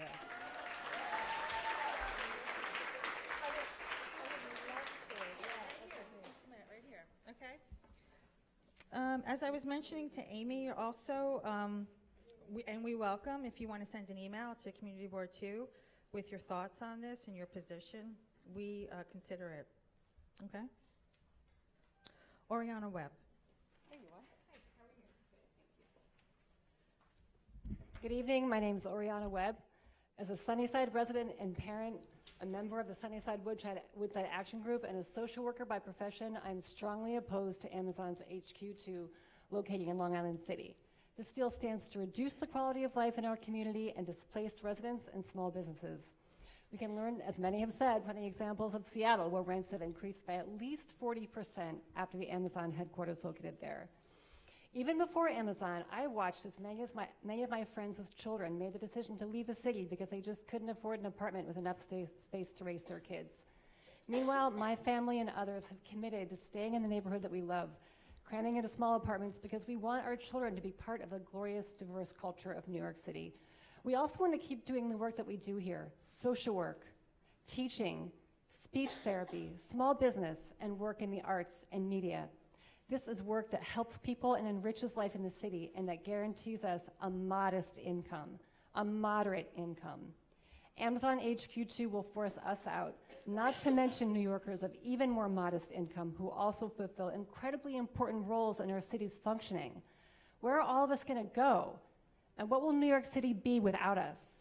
Those displaced without the means to move are likely to become homeless, since recent research from Zillow shows that for every 5% rent increase, 3,000 more New Yorkers will become homeless. Meanwhile, the promise of jobs from Amazon rings hollow because the company ranks near the bottom of the Fortune 500 in terms of length of employee tenure. And as others have said, there's no guarantee that those jobs would go to New Yorkers anyway. Combining these concerns around displacement with problems of environmental sustainability and infrastructure overload can lead us to only one conclusion: HQ2 would be bad for our community. For that reason, I call on the community board to make an official motion opposing Amazon here in Western Queens with no negotiations and no concessions.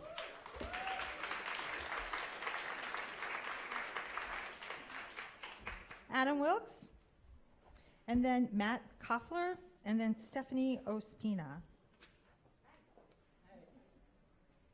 Hi, everyone. Thank you for letting me speak here. I'm actually new to New York City, but I just moved to Elmhurst. I'm a member of the Democratic Socialists of America. I think that this deal would accelerate the gentrification of the city. I obviously agree with everyone who just spoke. They're right. What's already been happening to North Brooklyn, which is kind of like this block by block segregation between the rich and the poor, I don't think that's like really happened yet along kind of the Roosevelt Avenue and Queens Boulevard corridors with the same kind of intensity, but that's going to happen. And my real message is to Mayor Bill de Blasio. He ran for mayor in 2013 on a platform called A Tale of Two Cities, and he said he was going to be a break from the Bloomberg years. And he's clearly not been a break from the Bloomberg years, and this is the most textbook example of the two cities and which city he's trying to build. Another thing, him and Cuomo, we all know they don't get along, right? They never get along. They can't get along to fix the subways. They can't get along to get this housing situation sorted out. But on this, they agree. That's a bad sign. That's a really bad sign. And if we need to make sure that de Blasio, we know where he stands because we know where he stands. He supports this. We need to put pressure on him. Van Bramer, Ocasio-Cortez, Gianaris, please put pressure on de Blasio for de Blasio to break with Cuomo to shut this deal down. Thank you.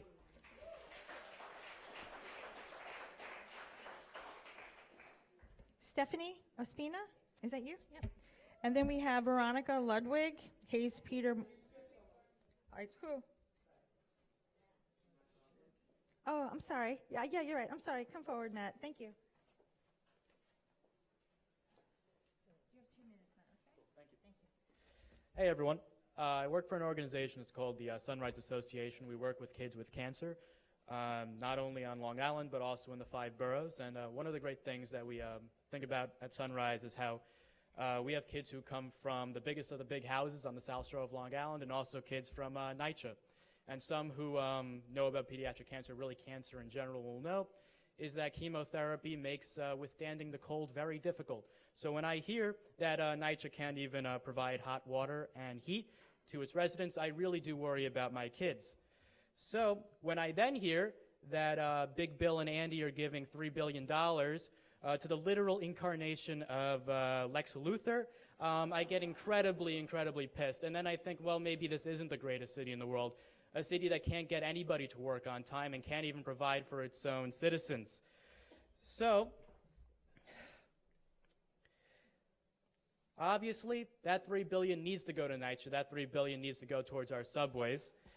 And I am really, really sick and tired of these big tough guys, Big Bill and Andy, who walk around like they're old school New York City gangsters, real tough guys, gonna crack down on whatever it is they're going on about. So how about they stop acting like the backstabbing, pathetic cowards they've proven to be and do the clearly right thing? Enough with this clearly, objectively awful, evil move. Thank you. Happy holidays.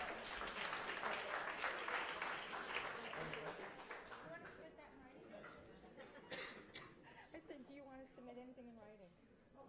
Okay, do that. Okay, just to remind everyone. So Stephanie Ospina, Veronica Ludwig, Hayes Peter Morrow, Thomas Muccioli, and Raquel Newmausch.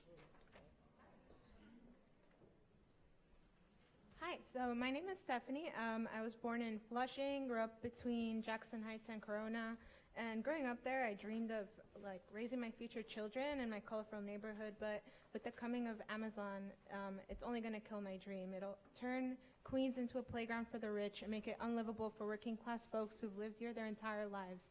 It's been hard for me to find affordable housing in Queens, which is why I ended up living in Crown Heights, and it takes me over an hour to visit my family off the 7 train, and I know it'll only get more difficult with the coming of Amazon. Not only will Amazon displace my family and other low-income families, but it will push out small immigrant businesses that make this borough unique. My family's already struggling to survive in their 1-bedroom apartment, and this deal will make it impossible to live in the neighborhood we've lived in for over 30 years. First 5 points and now this. Greedy capitalism is killing my neighborhood. The subway system is already overcrowded as it is, and it'll be even harder for my elderly grandmother to get her to her doctor's appointments if it's full of techie gentrifiers. Current gentrifiers don't even give up their seat for her, so what's the point? On the topic of transportation, how does the city have billions of dollars for Scamazon and not the MTA, or towards like converting empty buildings all over the city into affordable housing or shelters? Instead, it's going towards displacing not only low-income Long Island City residents, but those all over the boroughs, namely folks off the 7 line, not to mention the rapidly gentrifying neighborhoods off the G line. Case in point, I want Scamazon nowhere near my borough. Thank you.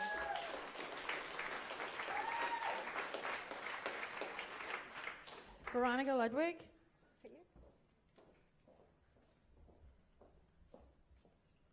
Hello. My name is Veronica Ludwig. I am currently a resident of Sunnyside. I've been in Queens for 6 years, moved here from Chicago. When I first heard about this Amazon deal, very first thing that comes to my mind is, oh, there goes our public transportation. That's going to suck. And then I inquired, like, internally, like, well, why are we even doing this? What are the benefits of Amazon coming in? Because my initial uneducated instinct was like, this is terrible. And the more I learned about it, and the more we're all learning about it, the more we are coming up with all kinds of reasons why not. So why is it good? I read the governor's op-ed after like negative journalists are reporting on it. And it insults our intelligence. All of the numbers that he gives us all of the potential benefits can totally be debunked because it's all crap. I work in HR. I've been in human resources and tech recruiting for almost 13 years. I can tell you firsthand through experience working with people who want to get the fuck out of Amazon, this is how they hire. Those 25,000 jobs, they are going to be managed from the New York locations, but it doesn't mean that the people will be here. They hire people remotely. If you are a remote worker for Amazon in New York and you work in another state or city, you don't have to pay taxes in New York. So is that a benefit? Like, this is the thing. Anything that goes on behind closed doors is obviously shady as fuck. So where are the benefits? There aren't any. There should be no negotiation at all. As a citizen and someone who believes that the power is in the people and needs to still believe that the power is in the people, we cannot negotiate. We have to say no.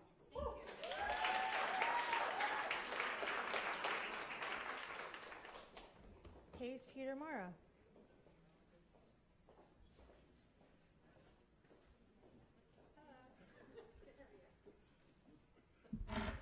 Okay, can you hear me? Okay.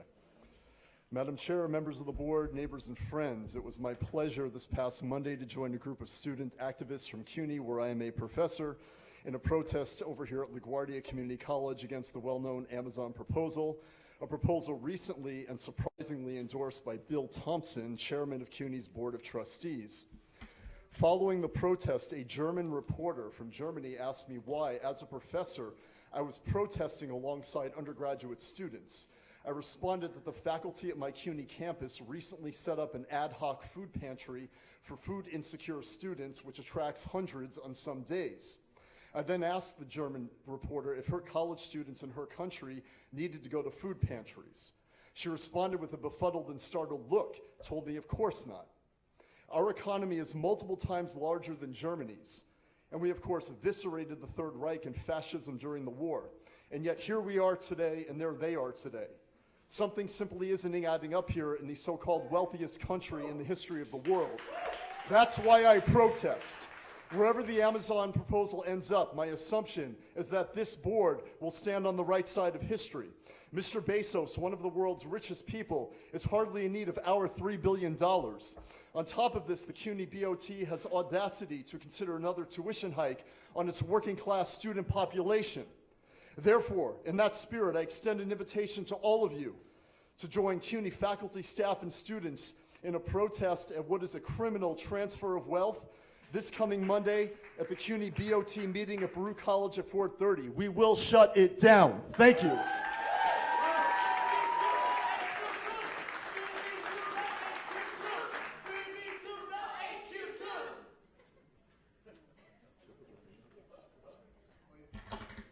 Thomas Muccioli. I hope I didn't.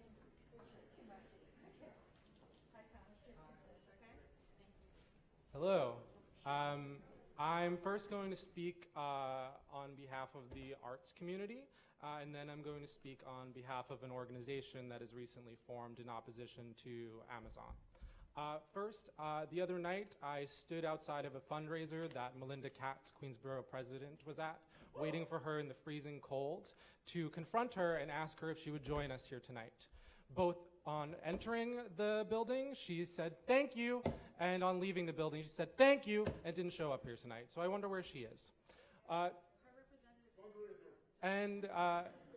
So as I stood outside in the freezing cold, artists were going into the building, seeing these signs sitting outside, and every single one of them was in solidarity with us and thanking me for being out there. Because artists are already unable to live in this neighborhood. Like, I can barely make the rent as it is. People are food insecure, and that worries me.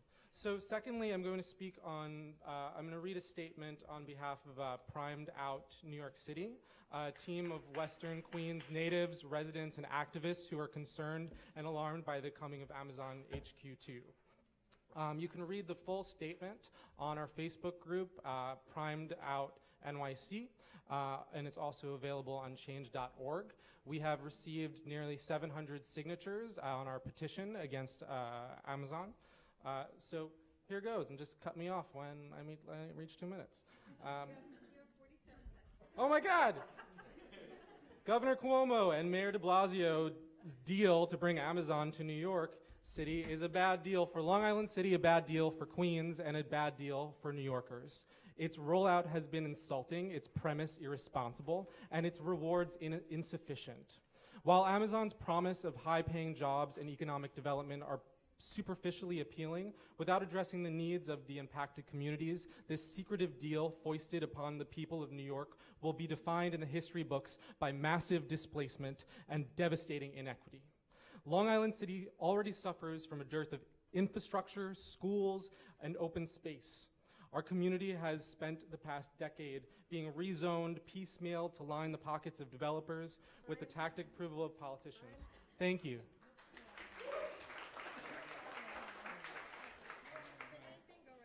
Thank you. Raquel Namuche? Did I get it?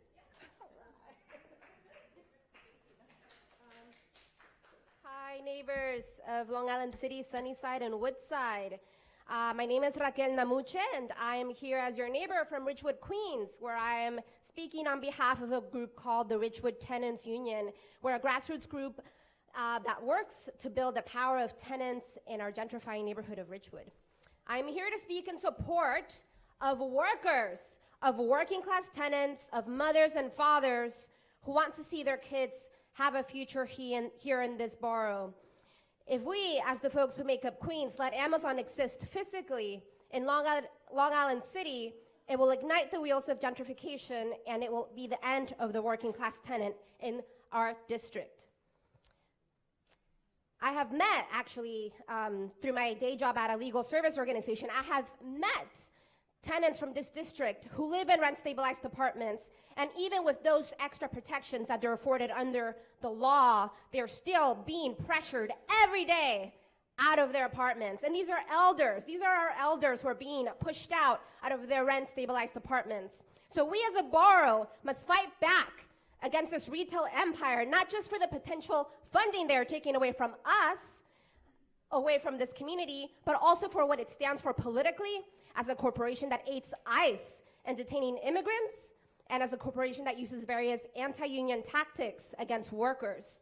I urge you, Community Board 2, to please say no to this deal. Thank you so much.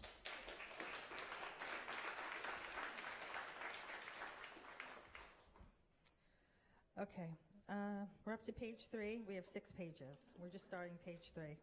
Okay. Clara Lee, Nick Velkov, Mark Papish, Beth Garrett, Amber Barth, Drew DiCamillo, Jake DeGroot, Emma Johnson, Farzana Linda, Amelia Denamaru, Sabina, I'm not even going to try it, and Brent O'Leary. So first up is Clara.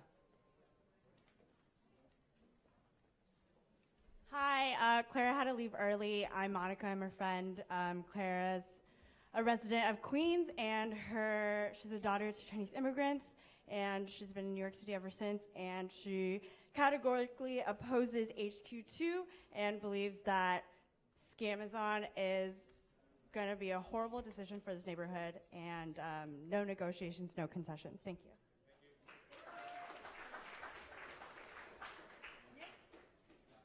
Nick Velkoff. You know, there was once a time when a bunch of white men got in a room. They started talking about expanding coal companies because it was going to increase the economy. And then they talked about manufacturing more single-use plastics because it would grow the economy. And then they talked about factory farms and growth hormones. They started talking about selling more cigarettes to grow the economy. Well, let's talk about something. Those so-called geniuses who talk about growing the economy, they don't look ahead of the curve. Because when white men tell you that they're going to grow the economy, they're not talking about long-term growth for everyone. They're talking about short-term growth for other white men. And this Amazon thing is our generation's coal. Because yes, in the short term, some white men might get some benefit, but the long-term costs are going to be passed to our kids and grandkids. What are these costs? We are going to become more divided, we are going to become more polarized, and we are going to become more fearful of each other with the expansion of Amazon. Why? Because when people shop online, they don't go outside and see their neighbors anymore. They don't go meet the immigrant small business owner in their neighborhood. They don't have small talk with the local cashier. They sit at home behind a computer feeling lonely and isolated, and that breeds fear. So all you Amazon people who are so horny to expand this online shopping idea, stop it. Stop what you're doing. Your ideas are stupid. Do something that people actually need. How about universal housing for all as a guaranteed right? How about protecting small businesses so we can build our middle class again? If you haven't figured out how to do those things, go sit in a corner, meditate for once in your life, and get your brain right.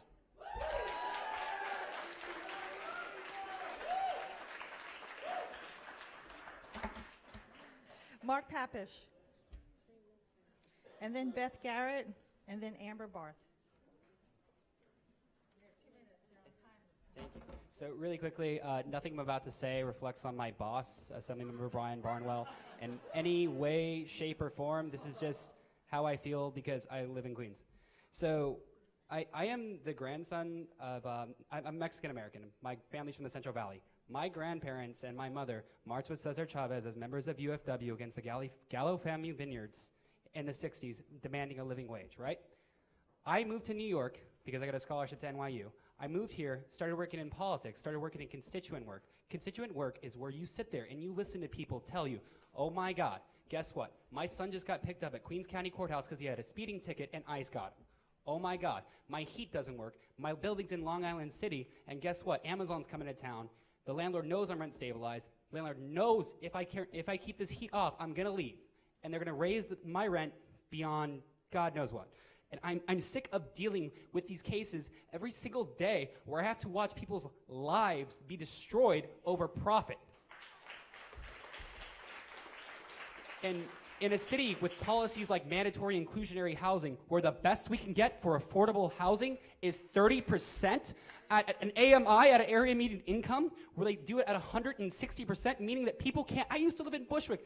For a studio, $96,000? Are you kidding me? Look, rezonings, mandatory inclusionary housing, 421A are weapons in the class war against the affordable, like the working class here in New York City. And anyone that's in favor of this Amazon deal is in fact your class enemy because they don't want you here. They don't want all of our neighbors here. They want more money so they can get more taxes so they can do whatever the hell they want with your land. And when you look at what Bill de Blasio did, days after announcing the Amazon deal, moving hundreds of NYCHA units into RAD, and then promising to sell air rights of NYCHA, promising to privatize public land that we don't have for affordable housing now. We can't even get...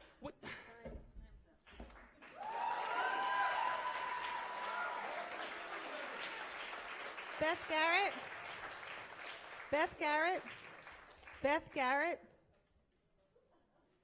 And then Amber Barth.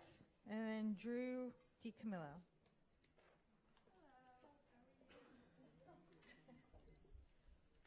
Hi, all. well. Thank you for your service to our community board too. We appreciate what you do for us.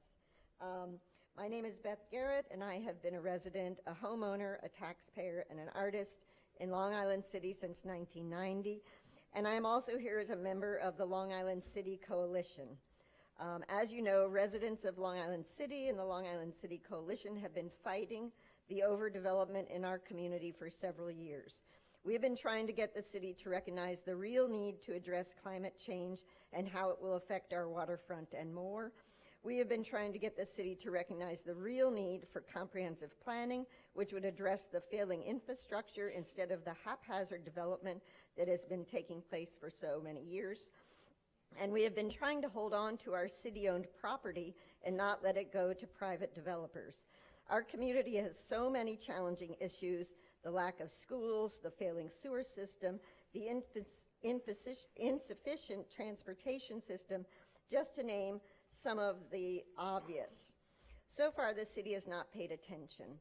We are fighting the big developers and big money. We, the people, have been ignored. Now enters Amazon. It is disgraceful how the mayor and the governor have prostituted Long Island City. This method of attracting big business with tax incentives and subsidies is insulting and results in widening deficits of funding for seriously needed capital improvements and social services. This is something that we need to focus on for our community. First, Amazon is not going to be of any help, and we aren't prepared to accept them into our community at this point. Thank you.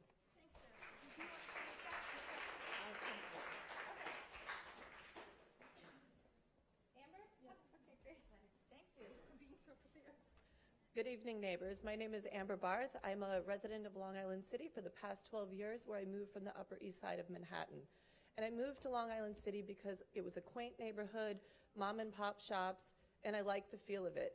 I am speaking tonight against Amazon, and this is not because I'm anti-gentrification. It's the opposite. I am speaking out against Amazon HQ2 because we are New Yorkers, and we are not going to let Cuomo and de Blasio sell our city out in late night backroom deals. We need to oppose this. If Amazon wants to move to the greatest city in the world instead of Seattle, we understand why. And we welcome many companies with open arms, but not blank checks.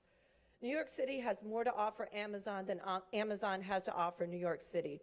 This city existed for hundreds of years without Amazon and will be fine without them. Let us not kid ourselves about the job prospects. This is a corporate headquarters. Very few from this neighborhood will get jobs. All we're going to do is get more congestion. Small businesses and local taxpayers are going to continue to foot the bill while a $1 trillion corporation gets off scot-free.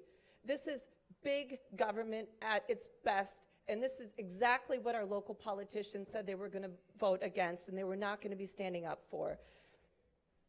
I am surprised to hear Letitia James, who will be taking over as Attorney General, still doesn't have a position on what she will do when she becomes Attorney General. I certainly hope she does not become a de Blasio or Cuomo selling out her voters. Jimmy Van Bramer, I'm sorry, but he needs to continue fighting for the community, and he needs to get on the advisory council. And if he doesn't like the outcome of that council, we'll be there to support him when he puts out his statement against whatever it is that they decided, but he needs to be there. In closing, I would like to echo the words of Howard Beale. We are mad as hell, and we are not going to take it anymore.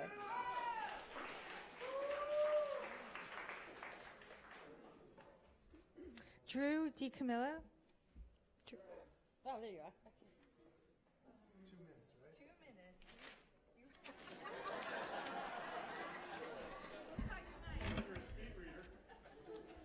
Hear ye, hear ye, my fellow countrymen of Queens County.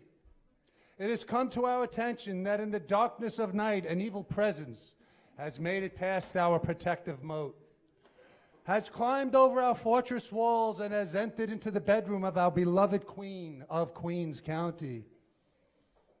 The dark presence has forced our Queen down and made her take it. Yes, my fellow countrymen, our Queen, has been the victim of a multiple gang rape. The rapists are our beloved queen, our elected politicians, and Amazon. They have raped our queen and plan to pillage our land. To add insult to injury, after having gang raped our beloved queen, they want us, as loyalists to the queen in Queens County, to pay their taxes in the amount of $3 billion. That is outright hegemony. The rapist is turning the tables. Old switcheroo in our kingdom. Like any colonization, the colonizer wants they want to change your language, your religion, and your culture to suit them and their criminal behavior. They want us to falsely believe that the rape and the pillaging is for our own good, and that our queen is asked to be raped. We, the residents of Queens, are not drinking your shitty Kool-Aid. In closing, I have something to say to the rapists and politicians. That is Amazon. Long live the queen. Secondly, I hope the following does not offend anyone.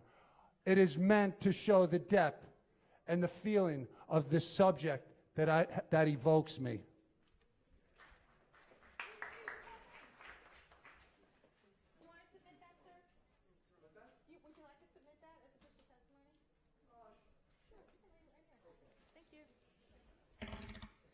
Jake DeGroot.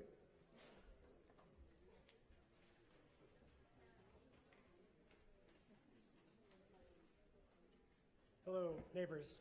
I am a resident of Sunnyside. I've been a Queens resident for 10 years, and I'm a property owner here. I rise today, along with my neighbors, to speak against Amazon HQ2 coming to Queens. I want to talk for a second about the numbers.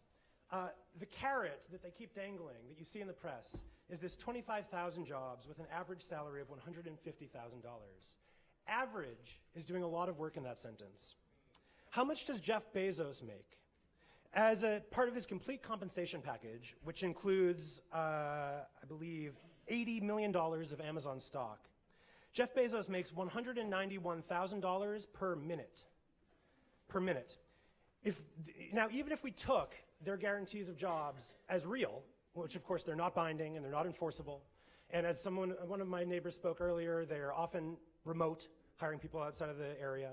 Even if we took that on faith, the reality is median would be a much more appropriate way to look at this, and the median Amazon employee's salary is $28,000. If there were 24,999 jobs that paid $0 and one job that was Jeff Bezos' job, they could tout an average salary of $4 million. That's what we're getting ourselves into here. On top of that, once you factor in our incentives that we're giving them, we are paying them $48,000 per job. $48,000 per job. This deal makes this dystopic reality that we're living in worse. The rich are getting richer, the poor are getting poorer, and if we don't stop it, we are complicit. I call on my community board to stand against HQ2 and reject the Amazon deal with no negotiations and no concessions.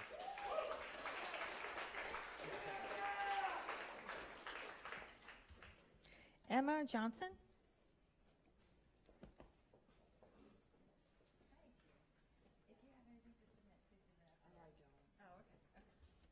Hello, my name is Emma Johnson. I am a Queens resident of 15 years. I own property in Astoria. I'm a writer and I'm a mom. And I'm not here to speak about Amazon, but instead I'm here to speak about something very beautiful, which is the school that my children attended for the last 6 years, which is Our World Neighborhood Charter School. And my daughter Helena and my son Lucas here were lucky enough to get into the lottery system. And I'm here in support of a third location, which would be in support of moving our middle school from Our World Neighborhood Charter School to a new construct in Long Island City, which is actually right near the campus of Amazon. So just very briefly, as a mom, I can tell you about Our World Neighborhood Charter School. It's actually doing a beautiful job serving the very community that Amazon is probably going to displace. So for example, 76% of our students this year receive free and reduced lunches. They qualify for that. and only 33% of our students are white, like my kids. The rest are serving the neighborhood communities, exactly where they are. But they get a superior education. And I can tell you that firsthand. Our kids are getting what the general public schools are not getting.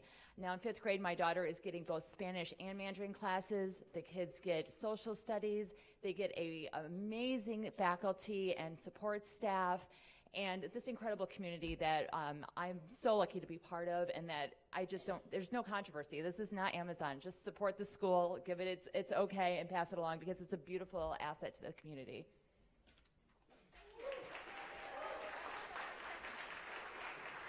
Do any board members have any questions? Any board members? Okay, I thought maybe some. Thank you. Farzana Linda?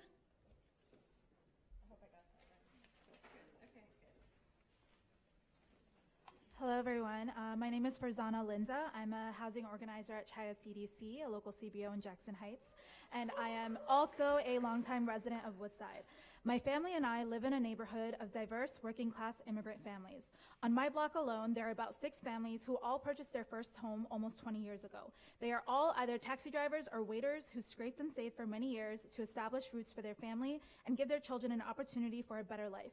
Many of these families, even to this day, are still paying their mortgage. To make ends meet, all of these homes have multiple dwellings and often are rented out to new immigrants who arrive to the U.S. with the hopes of greater economic success and a decent family life. With Amazon's plan to move to Queens, I'm terrified of what this means for my family and so many others. New York City faces an affordable housing crisis. Only nearly 40% of community members in Jackson Heights and Elmhurst are severely rent-burdened, paying half or more of their income to rent. They say that homeowners will benefit as there will be tenants who now pay much higher rent. The belief that the rise of property taxes will be compensated with IT professionals and white-collar workers paying higher rent is a myth.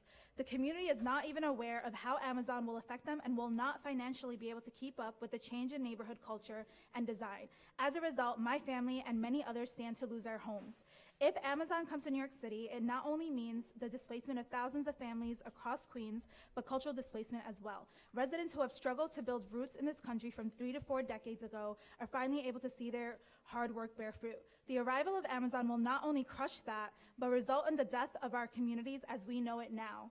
No amount of concessions will prevent the inevitability of our home turning into another Silicon Valley. Silicon Valley with high-rise condos and high-end restaurants that only those who have a 6-figure salary could afford is not what I want to see my neighborhood and home turn into. I urge Community Board 2 to stand firmly against Amazon coming to New York City. You all exist to support and ensure a better life for the communities here in Astoria, Woodside, and Sunnyside. Please do not forsake your roles and give Amazon the opportunity to kill our city. Thank you.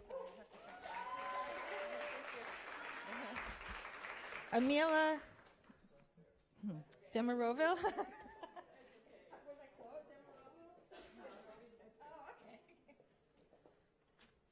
Hi, my name is Amela Demrovic, and I work with big data in IT, so I apologize that I will be using some numbers which are related to this Amazon deal.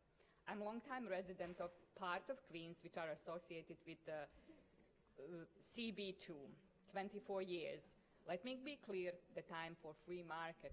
Saying so, I support that any private company can make a deal with any other private company as long as they support the law, procedures, and our community. However, I strongly disagree with giving any public land and taxpayers' money to one of the world's richest for-profit company and to the one of richest people in the world. Asking for a yearly lease, $850,000 for public land given to Amazon is beyond any logic. If we park cars with no investments, the city and state would make more money per year than what's being asked by Amazon. Recently, we all heard how the city and New York State will get $9 per each dollar that we give to Amazon. I would love to know what data and records are used for this claim. Our city and state combined tax is about 12%. The numbers of 25,000 workers, an average salary of $150K for 10 years do not support such a claim. So it's not true that we will get $9. In our recent history, 2 projects, Atlantic Yard and Hudson Yards, projects are marketed and sold to us like projects which will bring enormous tax collection to the city and state. They are sold to us in the same way as Amazon project is being presented to the public. I would love to ask our elected officials and CB2 to find some of this information. How many new jobs are created by Atlantic Yard and Hudson Yard projects? Thank you.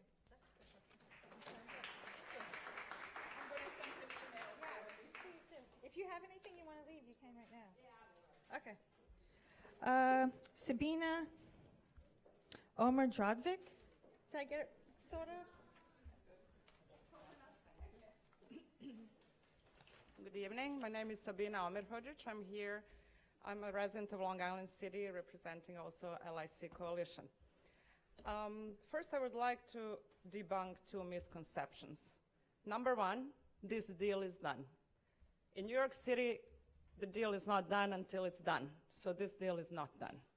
Number two, we have to, another thing that is felt in our community that some members may feel that maybe we have to start negotiating now because if we don't get anything, we are going to be left out and community will get nothing. This is also not true. Amazon needs you at the table. You don't need them at the table yet because this deal is not done. Another thing that our community board should be alarmed about is the nature of this deal. In free market economy, when two sides are negotiating the deal, it's open. There's multiple units that fight for the deal. So that's why you should ask yourself why were cities across the United States pit against each other to fight in complete and absolute clandestine way. So before the Second World War in Germany, we had this marriage between corporation and governments where it gave the base to fascism, and this is one of the definitions. Like when corporations become so strong that they're in tight communication with government that they can make deals behind our backs, such a huge deals that are affecting all of us. This should raise such alarms to our community board that you should refrain yourself from any negotiation until our elected officials, Jimmy Van Bremer, Genaris, and others, explore all the legal backgrounds of what was done. The fact that this was done in other cities doesn't mean that it should be done in New York City. Yes, and I encourage everybody to vote in 2019, 2021, and join all campaigns. Thank you. Brent O'Leary.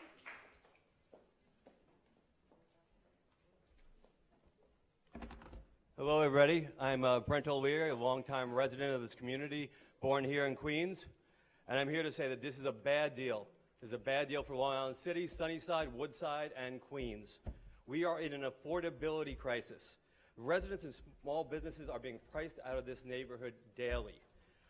There was brokers who told me on the announcement of this deal that rents went up 5 to 10%. So how are we as residents who have lived here in small communities going to be able to stay here in our own community? And to add insult to injury, they are using our own tax dollars to price us out of our own neighborhood, and that is wrong. As mentioned, they are not bringing 25,000 jobs to this neighborhood. They are bringing 25,000 people with jobs to this neighborhood. So they are not helping the neighborhood, they are trying to replace our neighborhood. And we're not going to let that happen. As the reckless overdevelopment of this area continues, we have called for a comprehensive plan to make sure that we have the appropriate infrastructure for this area, for schools, green space, and to fix our subways and our sewer systems. Instead of that, they have offered us 25,000 more people to add to this burden with no plan. As you know, the 7 train is packed to the rafters and falling apart. The School Construction Authority has told me that there are not even enough schools or places to build schools for the current population we have. So now we're going to add more people. Are we willing to overcrowd our schools and hurt our children's education to make sure Amazon has bigger profits? I hope not. In the light rains now in Long Island City, it is flooding, and the sewer system is overflowing onto our streets and repolluting the East River. Besides crushing our infrastructure, I have to say that this is crushing the soul of our community. Once mom and pops and families are pushed out, what is this? It's not a community anymore. So I have a number of things to say. I don't have any time. I do want to say that the Quinnipiac poll, which came out, does not reflect the values of Queens. So I will be conducting my own poll, and I'll be going door to door and making sure that we get the real survey done. So anyone who wants to join me, please come. Next up on the list is Julia Foreman, Connie Murray, Kyungmi Bak Shahara, Eric Barthos, Elena Acker, Diane Hendry, Kevin Montalvo, William Craigler, Paul Valinsky, Amy Park, Narissa Velez. So Julia Foreman, you're up first.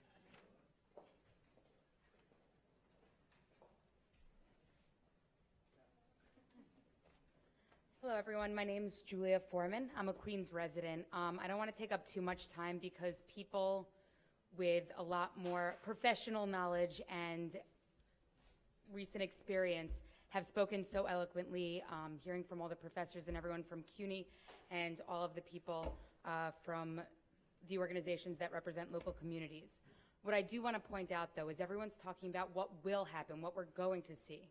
But I want to point out that we're already seeing these problems. Amazon has already brought problems to Queens. A local business owner, she owns Lockwood. I don't know if people know it in Astoria. It's also, yeah, Lockwood's awesome. Yes. It's in Astoria. She has 3 stores in Astoria, 1 in Jackson Heights. I think she's at the Queens Museum. She was in negotiations to open up another store. A local business owner was in negotiations to open up another store in Long Island City. But then the Amazon HQ deal was announced, and the landlord told her that what she was able to pay was way too low because Amazon can bring them higher rent. And that's not right. So no concessions, no negotiations.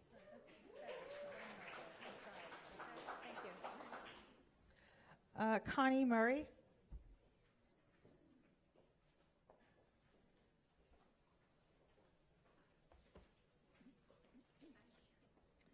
Thank you for the opportunity to speak about the neighborhood in which I've lived now for over 2 decades.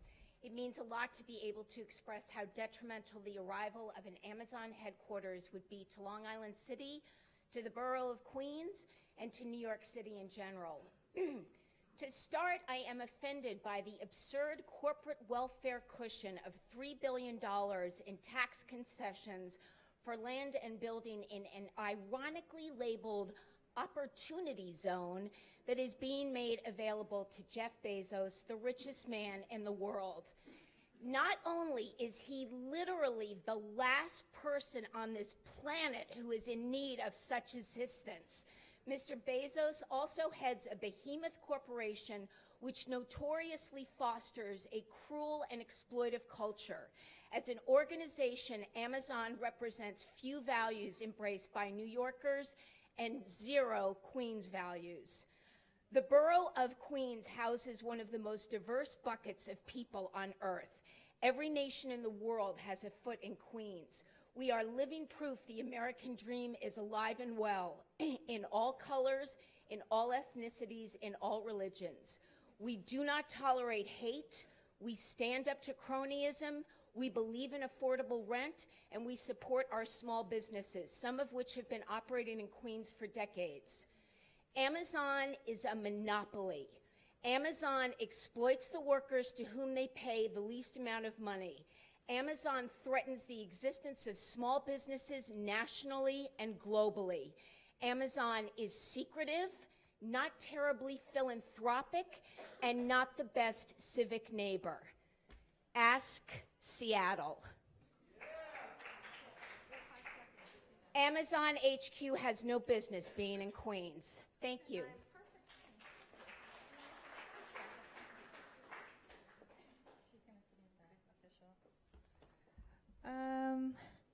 Kyungmi Bak Shahara? Kyungmi Bak? From the DOE? Okay. Eric Barthos.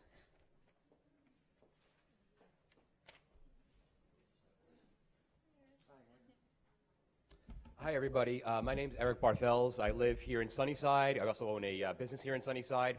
And I actually have a little bit, a pretty detailed understanding as to what I presume will happen with the Amazon deal with Amazon's recruitment. From 2002 to 2014, I recruited in the digital ad technology space. I've worked with companies either in a consultant basis or in a hiring basis, such as Apple and Google, companies that are direct competitors with Amazon. What they do is they are hiring, like Brent mentioned, they're not hiring 25,000 people from Queens. They are taking 25,000 people that are high-paying jobs, either from outside or working from Manhattan and other areas, and trying to compete to bring them into their area. They're trying to get them to go to Amazon. They're not hiring people that are here graduating college, earning $30,000, $40,000, $50,000 to give them $150. They're competing for that very highly competitive area to try and pull other people to just raise the value of the job market across the entire board. And it's disgusting, it's happening, and it's going to continue to happen if they do open up here. Secondly, along those lines, the reason why Amazon chose to be right here, the reason why they chose Long Island City in their public statement is because of its proximity to the subway systems, to the Long Island Railroad, to LaGuardia and JFK Airport, and because they have a direct flight from LaGuardia to Seattle. That's one of the main reasons why they chose that, so they can bring people to our community as opposed to hiring people within our community. Like they mentioned, the average, the $150,000 a year average that people mentioned, you could have one person making $1 billion a year like Bezos, and that skews the entire data entirely. So that number is wrong. Also, the 150,000, you're talking about the people that are high-end engineers, 10, 15 years experience doing a particular highly specific skill set that you can't break into. So those are not jobs that the majority of us here that are struggling to pay our rents and live here and support our families are going to have. Why are we here? We're here because a year ago, our elected politicians wrote a letter asking Amazon to come here, including Councilmember Jimmy Van Bramer. We need to keep that in mind and remember that. Next time we're electing people, why we're here late at night, at 8 o'clock at night, because they asked him to come. Thank you. Alina Acker.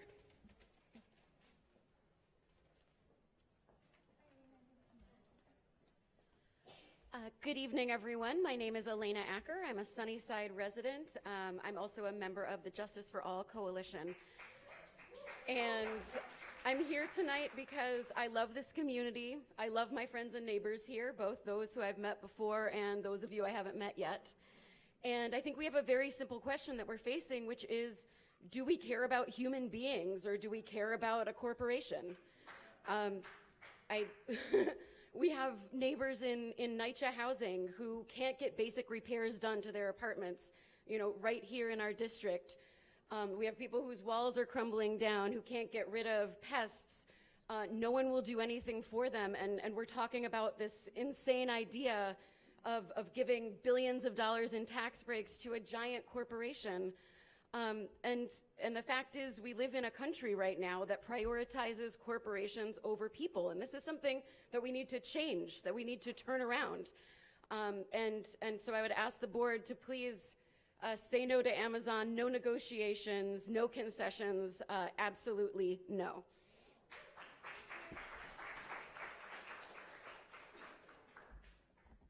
Diane Hendry.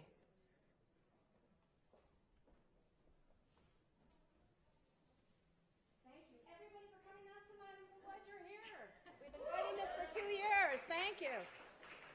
The LIC Coalition has spent 2 years working with local officials, hired and created reports from professional planners to respond to Annabelle Basin and 44th Drive. All our time and efforts ignored now that URLIP has been bypassed and the same properties handed to Amazon. We have pushed for comprehensive community-based planning and public land for public use. We have been urging that resiliency efforts are non-negotiable when it comes to future generations in Long Island City. Before any large development is built, it must meet living challenge or net zero standards, which include black water systems to keep runoff and sewage from the East River. None of the proposals thus far has met either standard. We ask that CB2 will draft a public statement that says no to Amazon. You will have heard and will hear countless reasons why. I've heard amazing reasons why tonight. Amazon will kill small business and push out longtime tenants. The waterfront site is the lowest part of the floodplain, and climate change is real. Subways, schools, infrastructure, and NYCHA are ignored for lack of money, but somehow we will give away city-owned land and more money than our city has spent on our community in ages. Amazon won't pay taxes, but small property owners will see their taxes rise. The pilot tax scheme will backfire. Just look at City Lights. MetLife promised jobs, but never came close to the promised goal. Yet Google did not need incentives to bring almost 20,000 jobs here. The 9-to-1 rate of return has been debunked even by conservative economists. And the noise pollution from the private helipad is just an outright insult. We must prepare for the future in LIC. We must fight for resiliency at the waterfront. Otherwise, fighting for meaningful jobs and truly affordable housing will mean nothing if the waterfront is inhabitable. Say no to Amazon, please.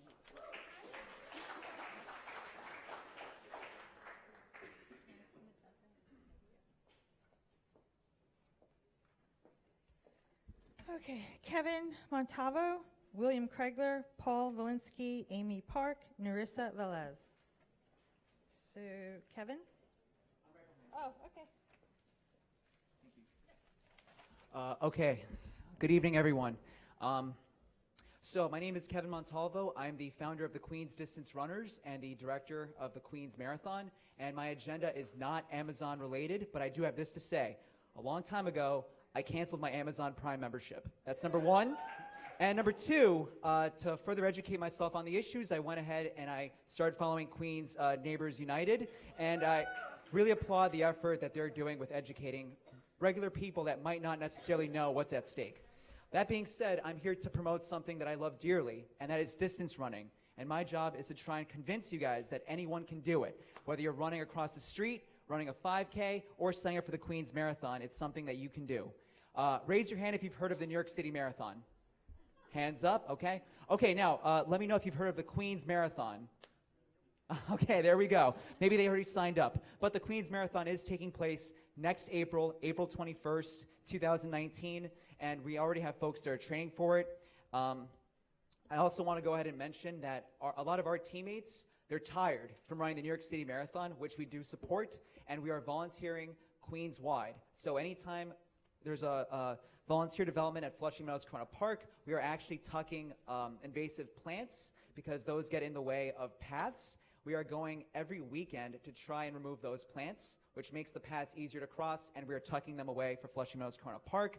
We are trying to make ourselves more accessible to the general public. We also have a program called the Kids of Queens. We have 45 families with folks that are descended from immigrants. They might one day go on to high school and college on running scholarship. So if you want to talk to me about the Queens Marathon on April 21st, please reach out to me. I've got a good friend, James Mongeluza, who we volunteered and worked at the Woodside On the Move a long time ago. I'll be handing out flyers, and I have business cards. And don't forget to stretch before you leave your home for work. Thank you.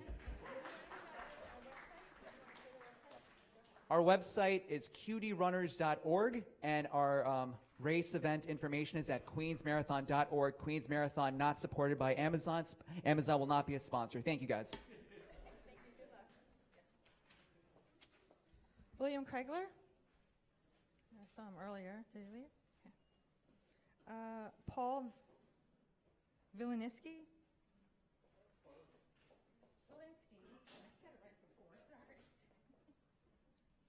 I'm Paul Valinsky. I'm an artist. I've lived at 44th Drive and Vernon Boulevard, probably in the residential building closest to the Amazon site for 34 years. And we are, all of us in that building are wondering how much longer we'll live there. But like a couple of others of us here tonight, I'm not here to talk about Amazon. I am here to talk about what is effectively the opposite of Amazon, and that is this beautiful public charter school that is trying to expand into Long Island City with a new middle school. My son goes to Our World Neighborhood Charter School in Astoria. It's 16 years old. It's the second chartered school, K through 8 school in the borough. We have about 700 students from 70 different countries with 50 different languages spoken in the families. So this school completely reflects the neighborhood. And it is, it's an excellent little school. It is a public school. Kids get in simply by, putting their name in a hat, and we are very lucky that my son was able to attend for the last 4 years. And the school is trying to move its middle school into a new building, which will be literally yards from this Amazon site. And we're here tonight, several of us are here to ask the community board's support for this school. It's a very special place, not just because it manages to have a longer school year and in this way add foreign languages and art and music to the normal DOE curriculum, but it is a school that is a very positive and loving environment, and I hope you'll support it. Thank you.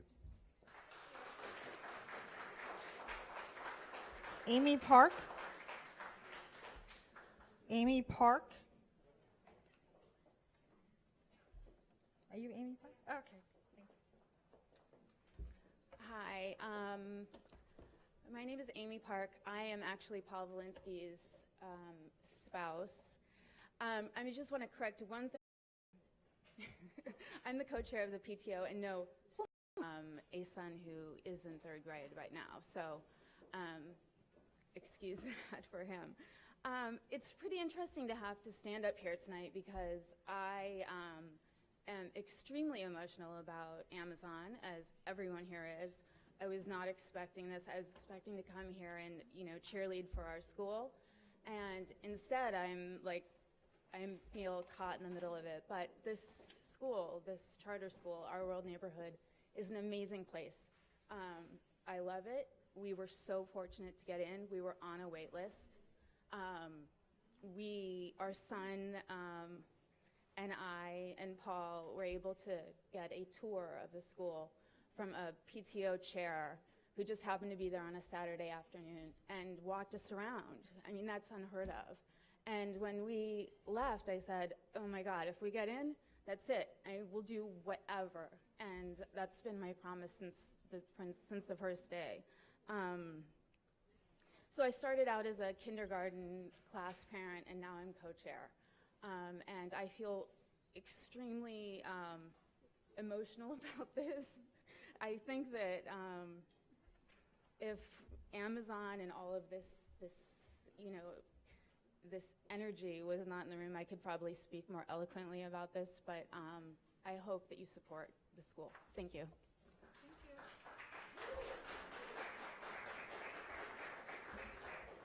Okay, I would like to introduce, we're going to go a little off script.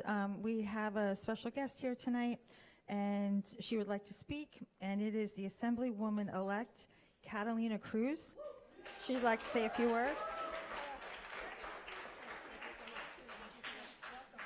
Good evening, everyone. I know I'm a little bit outside of my district, but I felt it was important to at least stop by and support our community as your voices are being heard and you're speaking out against something that none of us were really asked about.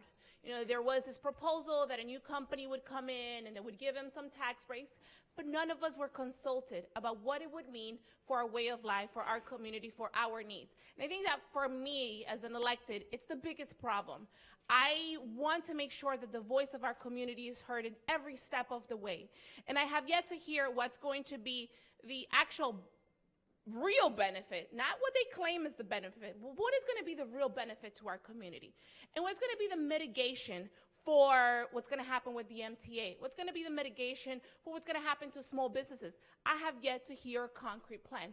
And for me, that's concerning because none of you have been at an event like this where we have the administration here saying, here's what we can expect and here's the feedback that we'll take from you. And so as far as I'm concerned, I'm going to continue to listen to what your needs are, to talk to my colleagues in this district and in the other neighboring districts who are going to be affected by what's going to happen with Amazon, and fight against it as much as possible. They say the ink is not dry on the deal. Let's hope that that is true so that our input can be heard, because it's not fair that if we are paying taxes in our community, if we are contributing to our community, why is our voice being ignored every step of the way? And so I hope that I see a lot of representatives from other elected offices. I hope that they can take back the information. And I've seen many of my colleagues stand with me against this deal and will continue to speak up. And I thank a lot of you for showing up, because I know some of you live in this district and some of you are from the outside. So thank you for showing up and supporting your neighbors in a time of need. And if you ever need anything from me, I'm going to be sitting back here for a little while. I hope to be of service to what's going to happen to your district, to your community. And thank you so much and have a wonderful night. Thank you.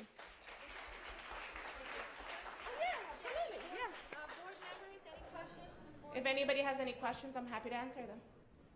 Huh? Okay. I think my position on this issue is pretty clear. Thank you.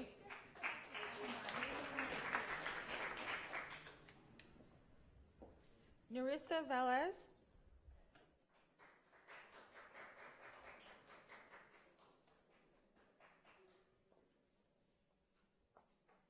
Good evening, and thank you for sticking it out. It's been a very long evening.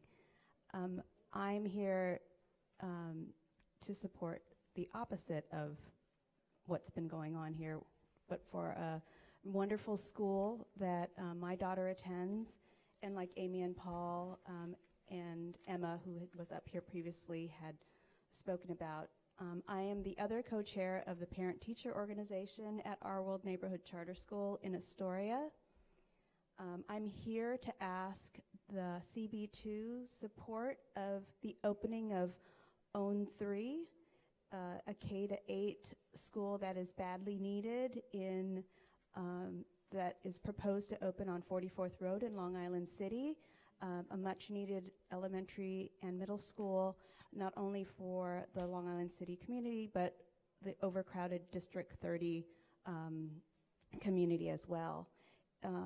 It will also be a building that would house our current middle school, which is in need of, which would be a state-of-the-art educational facility. OWNCS fosters a multicultural and socioeconomically diverse community. Our children receive an incredible education that not only excels academically, but offers a wide liberal arts program that includes art, music, film, library studies, Spanish, Mandarin, and so much more. I'm asking CB2 to grant its support for OWN 3 so that we can provide a much-needed school choice for school District 30. Thank you very much.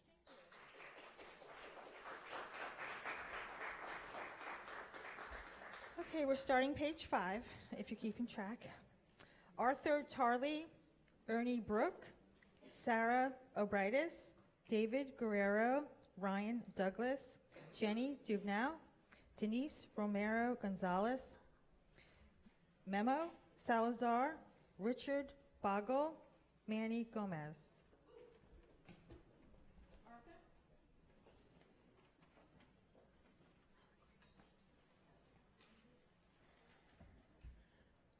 Hi everyone, my name is Arthur Tarley. I grew up in Jackson Heights, live in Sunnyside now, and I know we're all really tired, and I'm really tired, and feel like I can't think clearly, but you know who's more tired? NYCHA residents without heat and running water.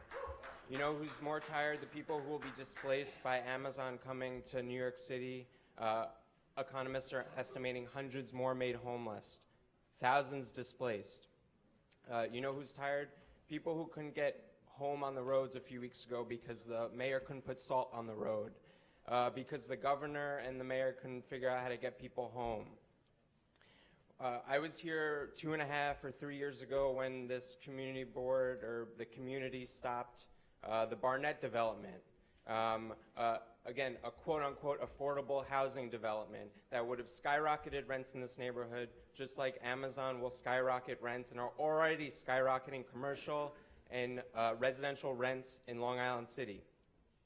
You know, I'm disgusted our government's efforts to bring a toxic mega corporation like Amazon to Long Island City.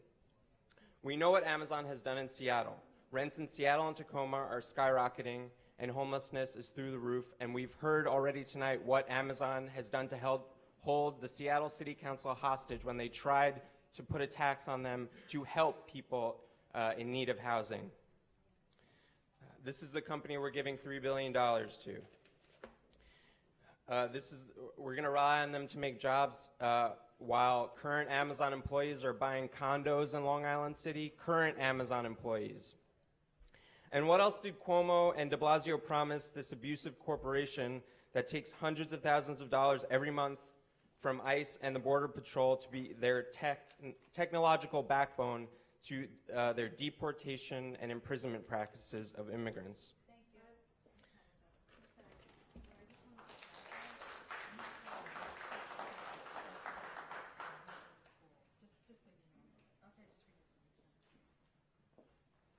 Ernie Brooks.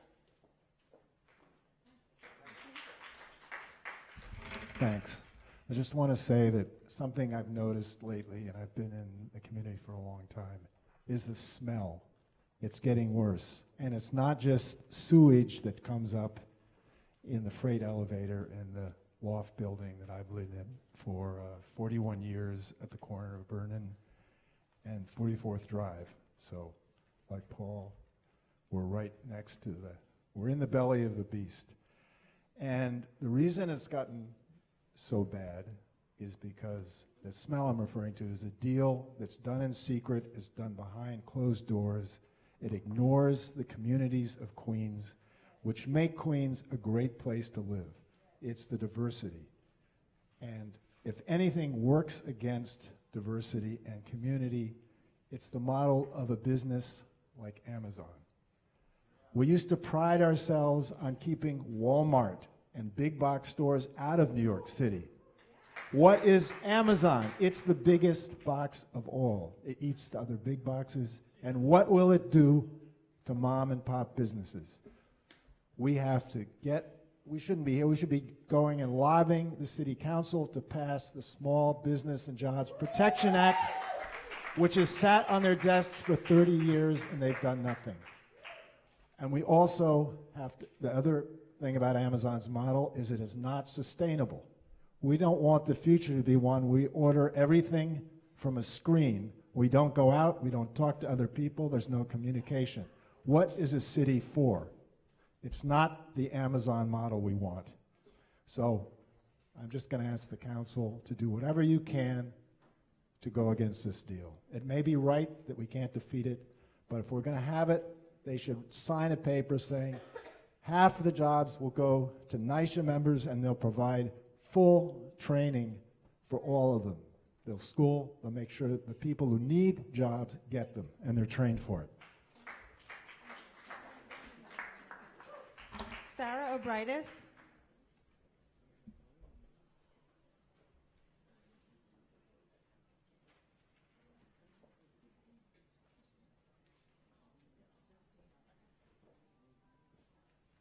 I'm Sarah Obritis.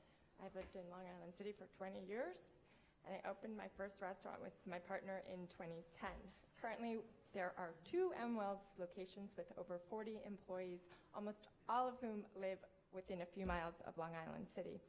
Many colleagues have been working with us here in LIC since our beginning. With the influx of tens of thousands of highly paid employees and residents that state and city officials are encouraging into LIC, for certain our business will soar.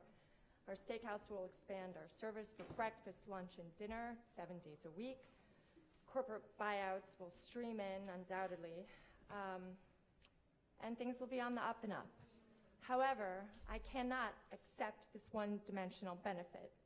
Not when every single one of our staff members, our regular delivery guys, local food purveyors, and even sales reps are expressing to me their deep concern about the announcement that Amazon chose to set up in our neighborhood.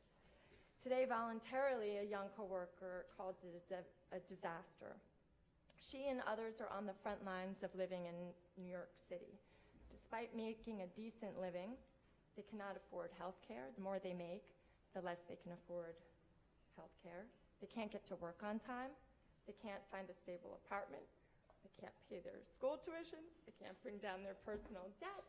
They definitely can't save for emergencies, and they can't save for leisure.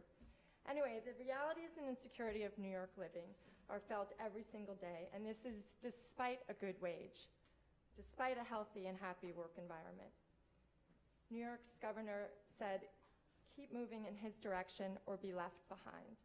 It's absolutely insulting to the millions in New York City who are rightfully not convinced that they will benefit from the trickle down. And I have a full page, so I'll leave both of them with you.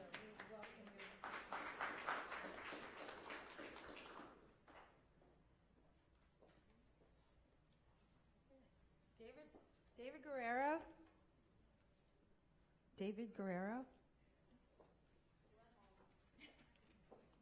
Got tired. Ryan Douglas.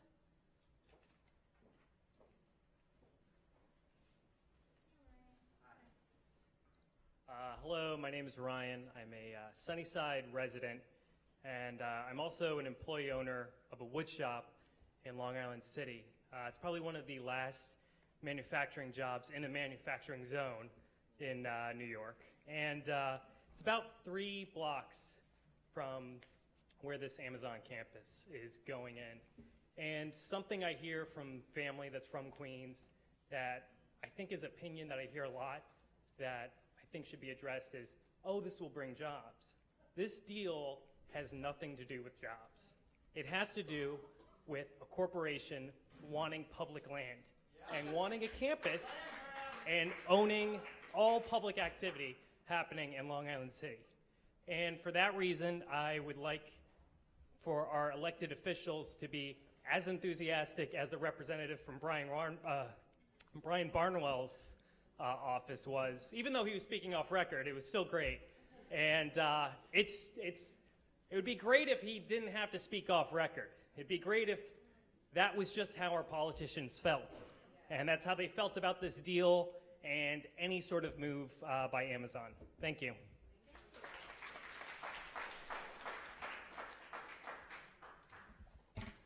Jenny Dubnow.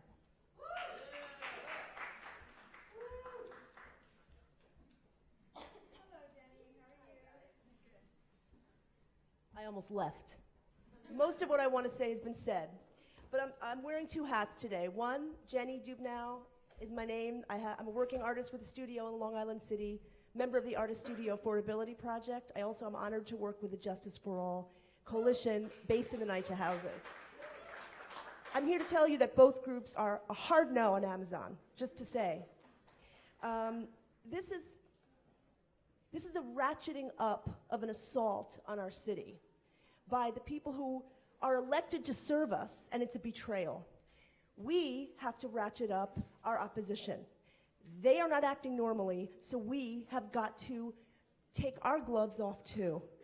There can be no concession and no negotiation, and we need better elected officials because 98% of them signed a letter 6 months ago begging Amazon to come here. So it's a little angering to me that some of them are now so against it. I'm glad they are, but we can't forget that they did that to us. They did that to us. Another thing that we have to think about, in addition to everything that everyone talked about, displacement, giving away of billions of dollars of public money and public land, we better start taking seriously a threat to the existence of NYCHA. Because de Blasio is privatizing services, he's putting in infill. Real estate developers want the land that Queensbridge is on. It's right on the river. It sounds crazy, but it's not crazy anymore because Amazon's coming. So we better watch out for NYCHA. Another thing I'll say is putting the artist hat back on. I know there are a lot of artists in this room. ASAP, the Artist Studio Affordability Project, has an online pledge for artists and arts organizations. We will not take anything from Amazon because they're going to try to art wash this deal. They're going to try to say, oh, look what we're giving to the artists. They're displacing us, and they're displacing our neighbors. So we cannot cooperate with them. Please, if you want to sign the pledge or tell anyone about it, artiststudioaffordabilityproject.org. Thank you.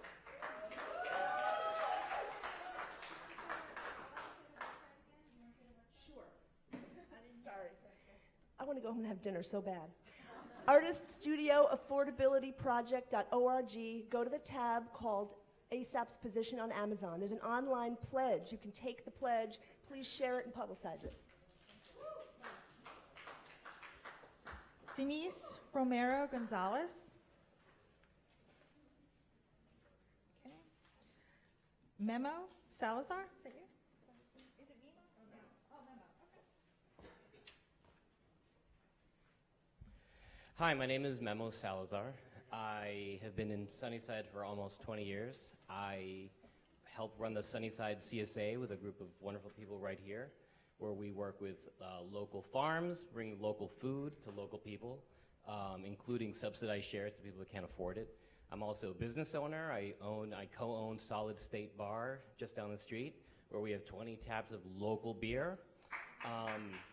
We care, I'm very invested in this place. My daughter is a Queens public student. It means a lot to me. Amazon, I'm not going to bore you with I'm repeating everything that's already here. I wrote an article. I asked the community board to read it. It's called The Trojan Horse Named to Amazon. It is on medium.com. You can just type a Trojan Horse Named to Amazon.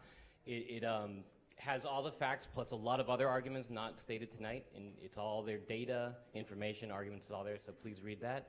The two things I want to point out is that Amazon just hired a PR firm because they've gotten so much negative publicity they did not expect. They are now going to spin things, and they're going to provide you and our local politicians with ways out so that they can throw you a few bones and allow you to claim victory while they move into Long Island City. That's not acceptable. You cannot say yes to this. Please don't fall for that, because they will give you a way to go to the newspapers and tell the newspapers, oh, it's a win-win, we got what we needed, they got rid of the subsidies. Whatever they're going to throw at you is not enough. The only acceptable answer is that they do not come. Anything short of that is unacceptable by any of us here, and we will fight everybody that supports that. The second thing I want to say is that don't forget, Amazon only exists because we let them exist by shopping. It's not about buying books, it's about their public data that the private data that they've been taking. That's how they make money. So please, it's not just about boycotting Amazon. They own a million things. IMDb, Goodreads, Audible.com. This is all Amazon properties. There's a whole list of them. Just browsing Amazon, even if you don't shop, is the same as buying for them. They're getting your information. Please avoid them completely. Thank you. Richard Bogle.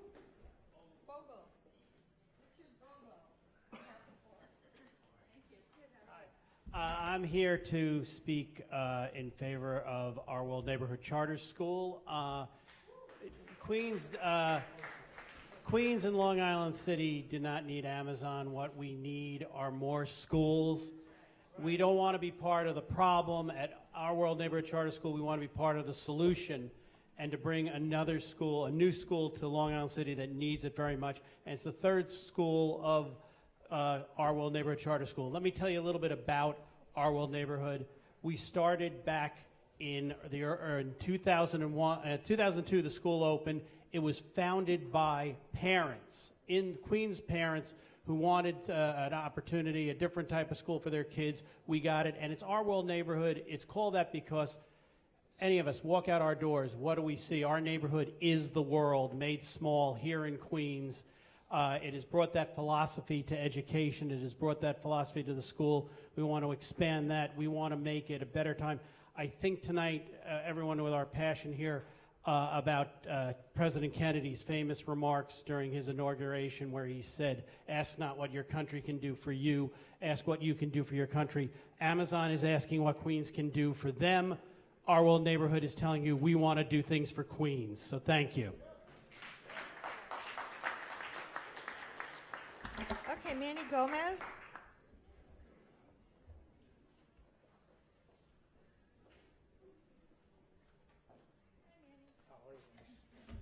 Good evening, everyone.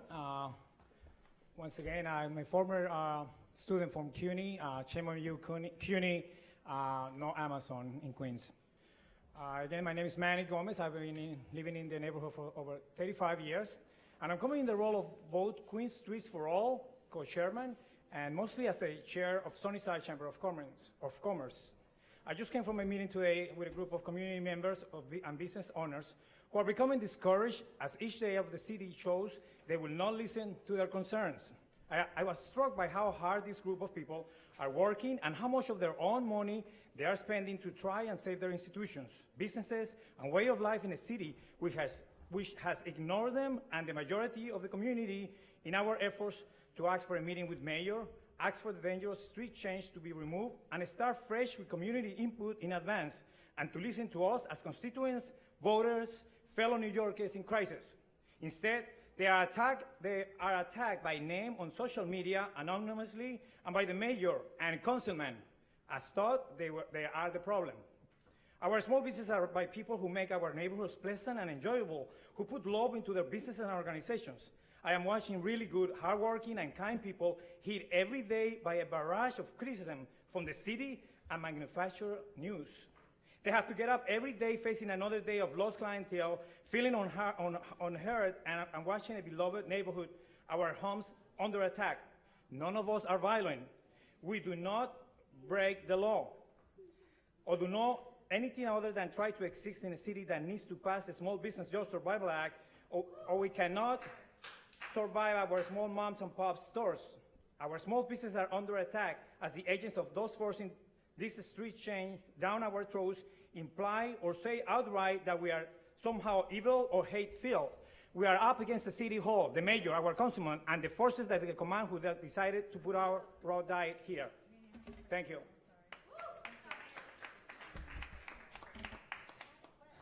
Oh, Manny, come back, please. You have a question from Regina. Manny, you met with small businesses today. What percentage of them are losing business because of the bike lanes?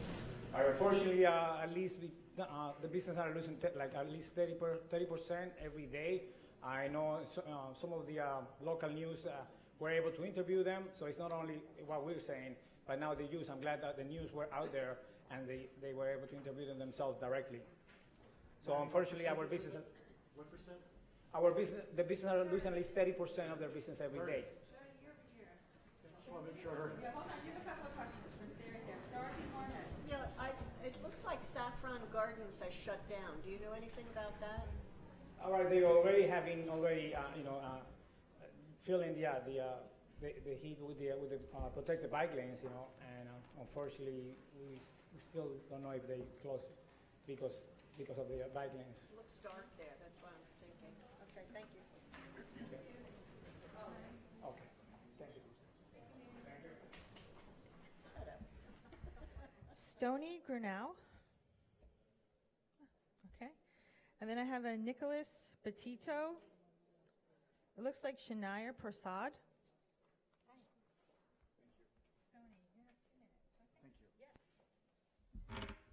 Hi, I'm here to speak in support of Our World Neighborhood Charter.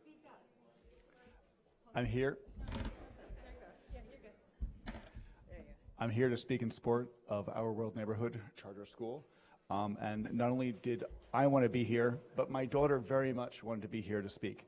And I think the main reason for that was it was an excuse to stay up past her bedtime, so she can't be here. But if she was, she would tell you how much she loves it. She loves her fellow students who represent the wonderfully diverse makeup of our borough. She loves her teachers. She's not so hot on the homework, but what she values so much is that she is in a community. And I came out here as support, as just a regular parent with a child in a school that is so wonderful, and we'd ask you to support the expansion.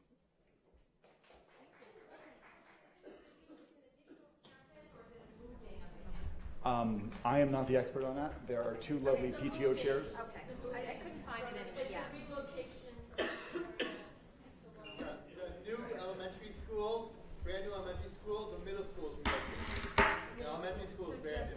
And for those interested, there will be a full presentation after the public comment section, so you can stick around if you'd like to hear about it. Nicholas Petito. Oh, there you are. Okay. And then I think it's Shania Prasad.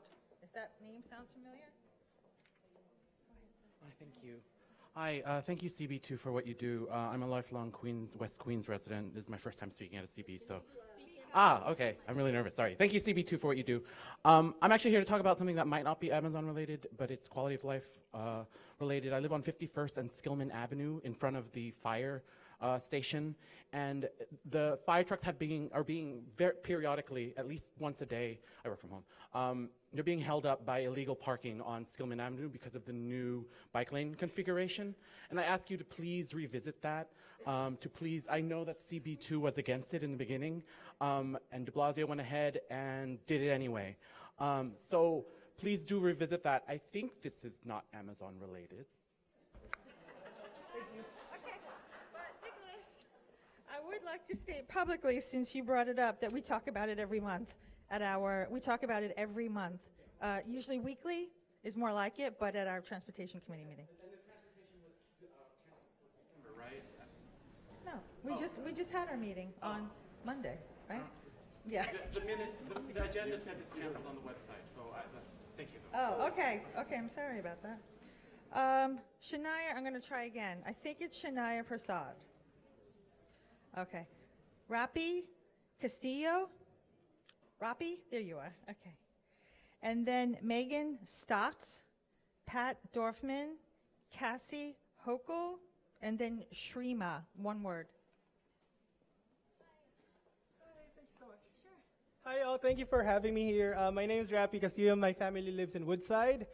When we immigrated here from the Philippines, my brother went straight to Horace Greeley. And I'm here because I really love our city. I really love this borough, and I really love my community. Just want to tell you a very quick story. My father is a maintenance personnel at a Jewish home in the Bronx. He wakes up 4 a.m. to go there every single day. My mother goes to New Jersey once every week to go to a family she cares for. She's a caregiver.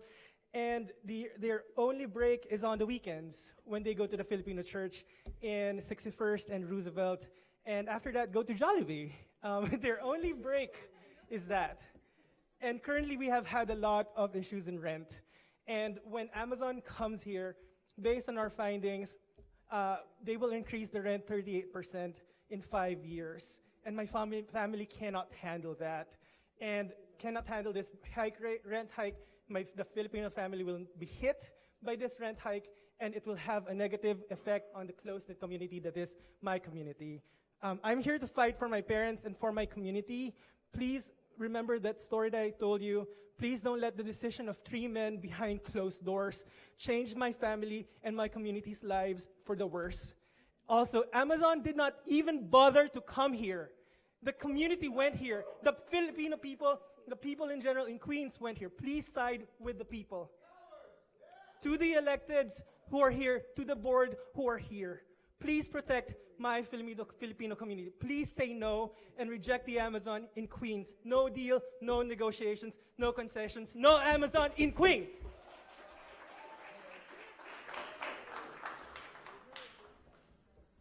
Megan Stotts? She left? Okay. Sorry, Megan. Too tired to fight. Okay, you have 2 minutes. Yeah. Okay. Good evening, everyone. My name is Erica. I'm tired. I just bumped into the mic. Are you Erica De Jesus? I am. Oh, you're listed. I am. Okay. But I'm only going once. I'm from Ravenswood Houses, and we're smack middle of what my mom used to label the Wark-It communities. That's Woodside, Astoria, Ravenswood, and Queensbridge.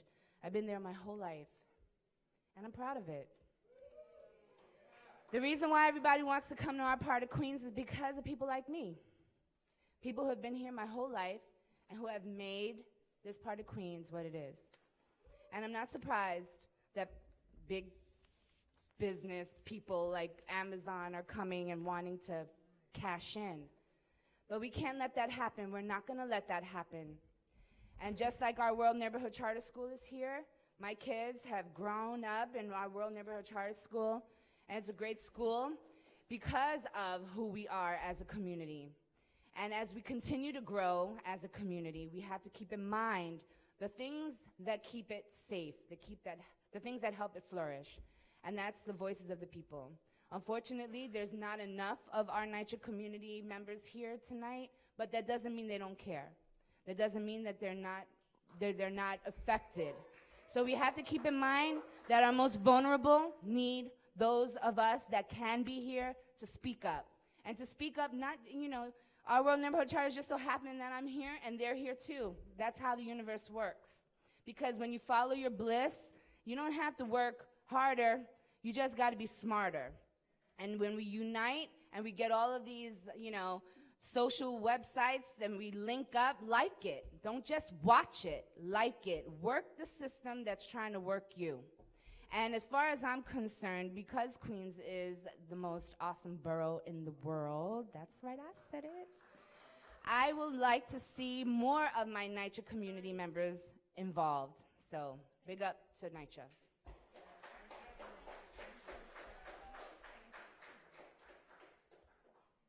Patricia Dorfman.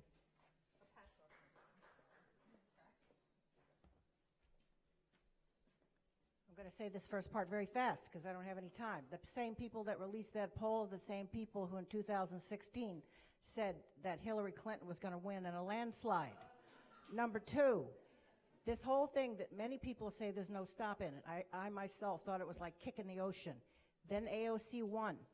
The younger people are coalescing around this, and if we want it not to happen, it won't happen. Getting back to why I'm here, and I'm the other half of Manny Gomez's presentation. We're from Green Streets for All. We would like, and I don't know how to do it, so I need help from the community board. How do we ask officially for the community board to ask for the city to do a public test with press there and with members of the public to find out if the buckets can get up to the top floors and roofs of the buildings on the north side of Gilman and the south side of 43rd.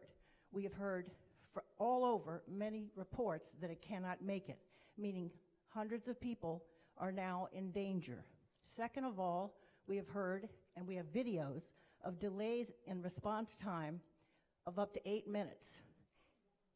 This means that people are not just late getting to possible fires. These are kids maybe in trouble that are poisoned.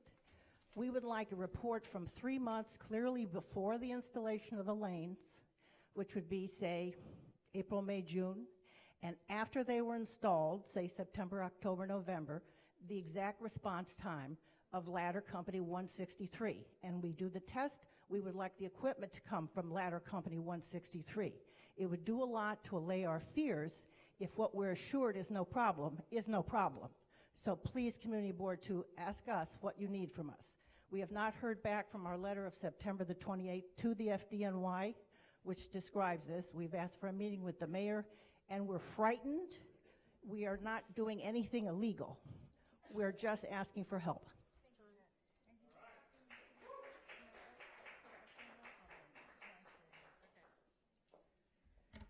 Pat, just as an update, I did ask DOT to request an official study, public viewing of this bucket. So I'm still waiting to hear back, and then if not, we just discussed at our transportation meeting. I'm going to send a letter to the commissioner myself of FDNY. Okay. We agree it's a safety issue. Cassie Hackle. And last but not least is Shrima. I know you. Okay, because she came up to me and wanted to add her name, and I said, you're going to be last. So so I'm sorry that she didn't get a chance to speak, but let her know that she can send an email to CB2, okay, if she has anything, testimony. Okay. Board, don't, listen. We're halfway there, my friend, okay, with this, yes. So now we're going to move into the public hearing section for our landmarks, for our landmark application and our BSA application. So we'll see a presentation for the request for the landmark, and then we'll also see the presentation from the OWN school, and they can take questions. And Lisa Deller, the chair of our land use committee, is going to run this portion of the meeting.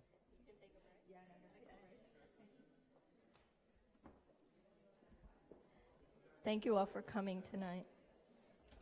The first item in the public hearing section is the 48-14 39th Avenue. Is the homeowner here?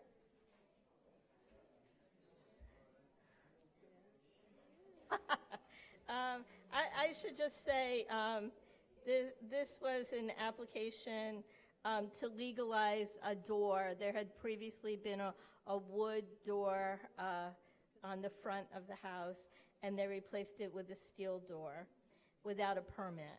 And so they're going to Landmarks. Landmarks had them come to Community Board, and they're going to Landmarks to legalize their door. The Land Use Committee voted unanimously not to oppose this application. So I just want to invite the homeowner to speak for a minute.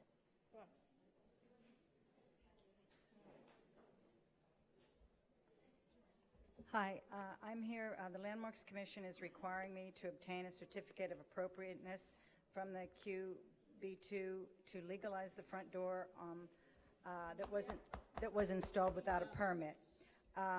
While it was an error to not obtain a permit for this replacement door, much thought, conversation, and research went into choosing a door that would blend with the surroundings and the historic nature of the neighborhood. This door, while it is steel, is not out of character, is not an out of character change for the garden. The steel has a wood grain look, and unless you tap on the door, you really can't tell from looking at it that it's not a wooden door. I respectfully request a certificate of appropriateness from CB2 to keep this steel doors installed for my security and well-being. Thank you. Okay. So we're actually going to vote on this in land use. This is just a public hearing. Is there anybody here to testify for or against? Okay. Moving right along. We'll vote on this during the land use report. Sorry about that. Now, not last or least, are the folks from the own charter school, Our World Neighborhood Charter School, and the developer from Barone Real Estate, who are proposing to locate a charter school and 3 floors of commercial businesses on 44th Place. So here they are.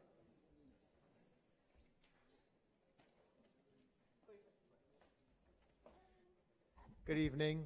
I know the hour is late. My name is Ariel Holzer from the law firm of Goldman Harris. We represent Barone Management and Our World Neighborhood Charter School in this BSA application. With me this evening is my boss, Howard Goldman, as well as, he's got to see how well I do, as well as Scott Barone from the ownership, Mark Crisante from Our World Neighborhood Charter School, Amber Kartalian, who is from Environmental Equity, our traffic consultant. We also have with us Jeff Kitt from our environmental consultant to help with any other issues that any questions that anyone may have. As you've heard earlier from some parents' testimonials, Our World Neighborhood Charter School is a charter school that was founded by parents. It's really a grassroots school. It started by a group of parents that got together. They were concerned about overcrowding in the local schools, and they decided to do something about it by forming a charter school. The school has been very successful, and now it's time that they would like to expand. I'm just going to run through my presentation very quickly. I understand that the hour is late. I don't want to keep people here more than necessary. They're proposing to build a new school in Queens. The school will have a brand new elementary school of approximately 450 students. The middle school will be relocated from its current location in Astoria, about 250 students in the middle school. The current middle school location is an older building which was not meant as a school and is subpar. So they would have a new facility to move into. The total will be about 700 students. The building they would like to move into has a lot area of 42,300 square feet. It's located in M14 zoning district, which is why we are here tonight, because we need a BSA special permit in order to locate a school within a manufacturing district. The permitted FAR for community facility in the district is 6.5. Our proposed building is going to be 3.9, well below the permitted FAR. As I said before, 708 students. We wrote here 120 staff members. That's being very conservative. We're trying to be very conservative with all our numbers. We respect the community very much. The school expects about 75 staff members total, but we want to make sure on all levels that we're being as accurate as possible. 32 classrooms designed in accordance with classroom design standards from New York State Department of Health.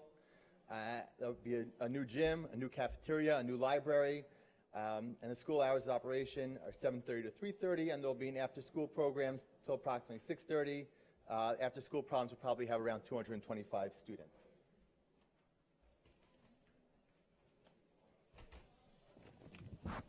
This is just showing where the zoning district is located on the zoning map.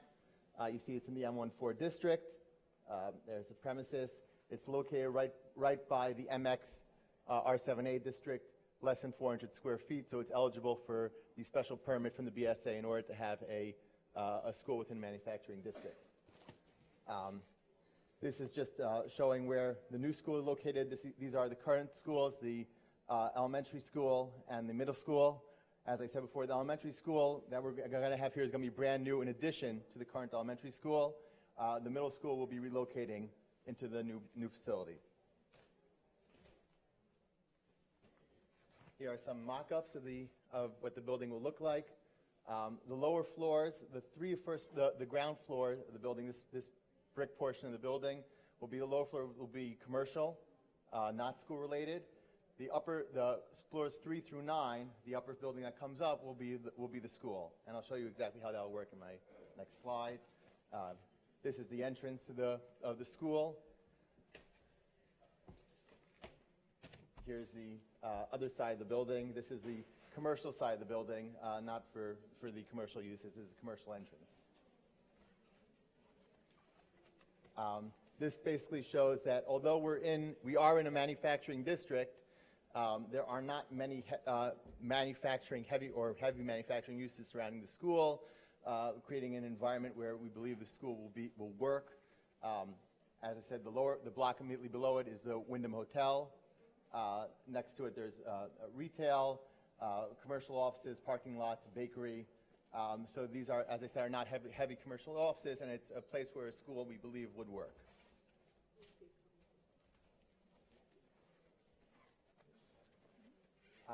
This is just showing how the school works with public transportation options. As you see here, there's a bus stop on the next block for those arriving by bus. And the subway station is right over here, which is about a 4-block walk to the school. And the school would have personnel directing students to make sure that there are no issues in terms of getting them from, at the times when the school opens, getting them from public transportation to the school. Here is, I wanted to show the plot plan of how the school would work with the first floor. As I said, the first 3 floors are commercial. The first floor would be storage, basically storage units. It's designed for small businesses. As you see, these are small.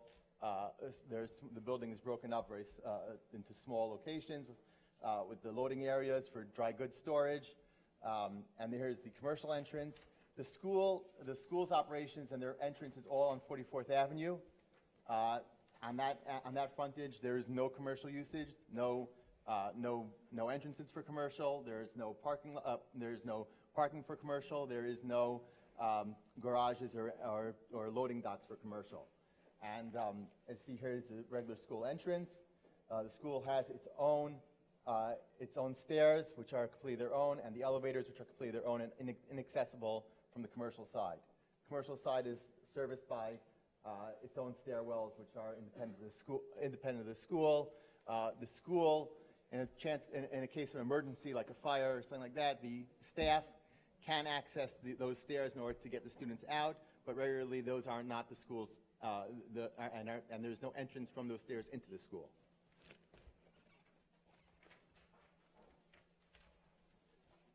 Here's a close-up of the school entrance. Again, here's the entrance to the school, the elevators. This is the school stairwell. Over here is the refuse pickup we have cold storage here for getting rid of waste, cold waste storage. And there's a restroom there, security desk. Do you want to hold something for you? I'm almost done. Okay. Sorry. And then we'll open for questions. Here, this is just a diagram. We've worked out the school has worked out a plan for pickups and drop-offs, which is fully described in our application to the BSA, and the DOT will vet it and give us their feedback, and it has to obviously be approved by them before the BSA can give their sign-off. But basically, we would have the principal and assistant principals and assigned school staff on the street level. When the students would wait with walkie-talkies, with other staff members and walkie-talkies gathered in the cafeteria and the gymnasium, and the team leaders on the ground would call down students for pickup as their pickups arrive, and the buses, students who are loading on the buses would come down with a staff member when their buses arrive for load-ups. And then finally, this is an axonometric view of the building. As I said, these are the 3 stories. The first 3 stories are commercial. The first story will be for warehouse, cold storage warehouse, not cold storage, sorry, dry goods storage warehouse. And the upper 2, the second and third floor are offices, commercial offices. And then the school above that. And this is not our building, but this is just an example of what a full build out of a commercial space would look like. This is not what we are building. Thank you. If anyone has any questions, I'd be happy to answer. Yeah. Did your committee Yes. this over? Yes, our committee, they presented to us actually more than Twice. once, twice. And so we discussed various issues, traffic, security, things like that that we're concerned with.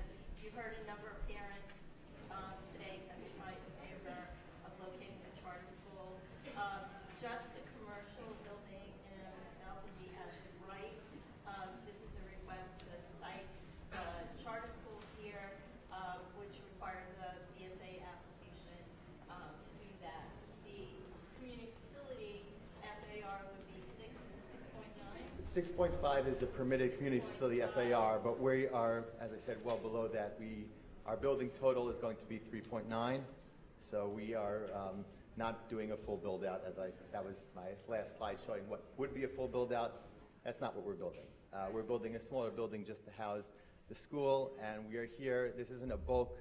We're not asked. This isn't a bulk application at the BSA. This is a special permit solely so that we could locate the school in the M district, which you are allowed to do via special permit when the school is located within 200 feet of a zone where a school would be permitted, which is we are 400 feet. So. What is the increase in the number of students compared to the old school? Okay, so the increase is basically 450 because the middle school is the same middle school that's being relocated. It's the elementary school portion that's brand new. So you're adding 450 seats. And what precipitated the need for? Do you have a waiting list? There is a waiting list. Of how many students? Mark can answer that question. I'm sorry. Mark Crisante from Our World Neighborhood Charter School. Hi, good evening. I'm Mark Crisante. I'm the Director of External Relations with Our World Neighborhood Charter Schools. So as Ariel was saying, we are looking to own one middle school, which already has an enrollment capacity of about 250, and an own 3. So currently right now for our waiting list for own 1 middle school, we have about over 500. But for own 3, it's a brand new school. So we would only hold a lottery if there are more applicants more applicants than seats available. So we do anticipate that. Part of why we're going to LIC is also to do the canvassing around the LIC neighborhoods, Queensbridge, Court Square, working with the neighborhoods in that vicinity to get them enrolled and at least fill out the application to enroll for the new elementary school. And so we would start with K and 1, kindergarten, first grade, with a total enrollment capacity of 153. Yes, ma'am. So what are you doing with the Astoria one? This will still stay? The Astoria 1 the elementary school, which is right on 35th Avenue, would still stay, but we would vacate the middle school that's on 37th Street. And the reason we would vacate the middle school on 37th Street is the building is outdated. It was built in 1921. The wiring is off. There are a lot of building code issues. And so we're really looking to sort of expand the programming that we have for our middle school students. Yes, ma'am. Now, how many of the students would be second language learners? How many of the students would be special education, and what type of special education you would have in the school? Sure. So I can only talk about OWN 1 because OWN 3 is not, we haven't opened our doors, and again, it's a blind lottery. So currently we have about 723 kids at our school at OWN 1. So about 300 kids at 250 kids at the OWN 1 middle school. In terms of our free and reduced lunch numbers, we have about 77%, and our SPED numbers are about 10%, so about 70 students of ours have students with disabilities. So we do offer something called ICT, which is a class for students that begins all the way through kindergarten through 8th grade. So we are implementing a special ed program where it has 2 teachers in the classroom. Also, as well, when you're asking about, I believe you were asking about our ELL numbers, we have about 9%. So we have another 70, close to about 60 to 70 students who are English language learners. Hello, I'd like to ask the people in the back, if you don't want to listen, please step outside.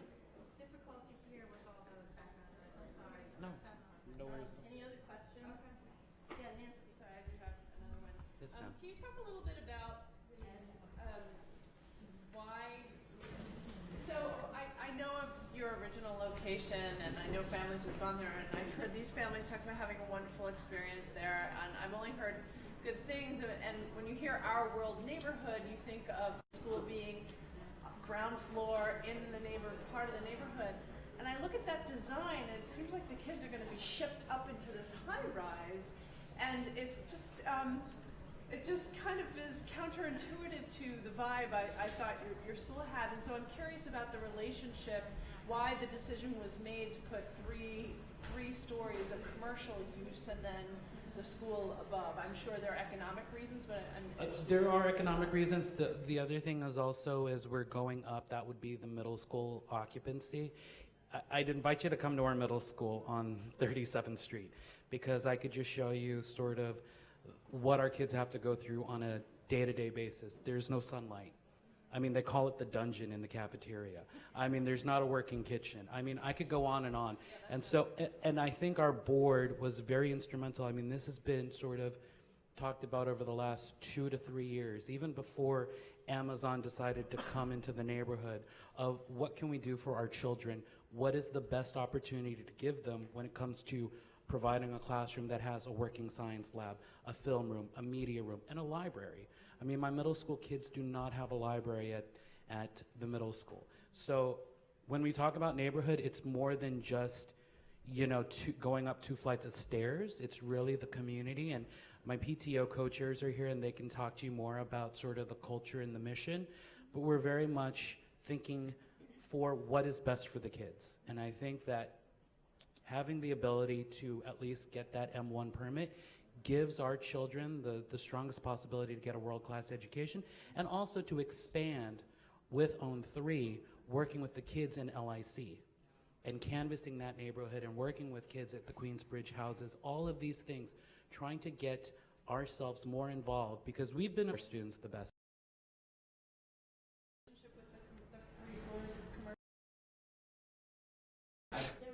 Separate. I mean, they're separate. Yeah, they're really separate. No, I understand. I'm just trying to understand the whole.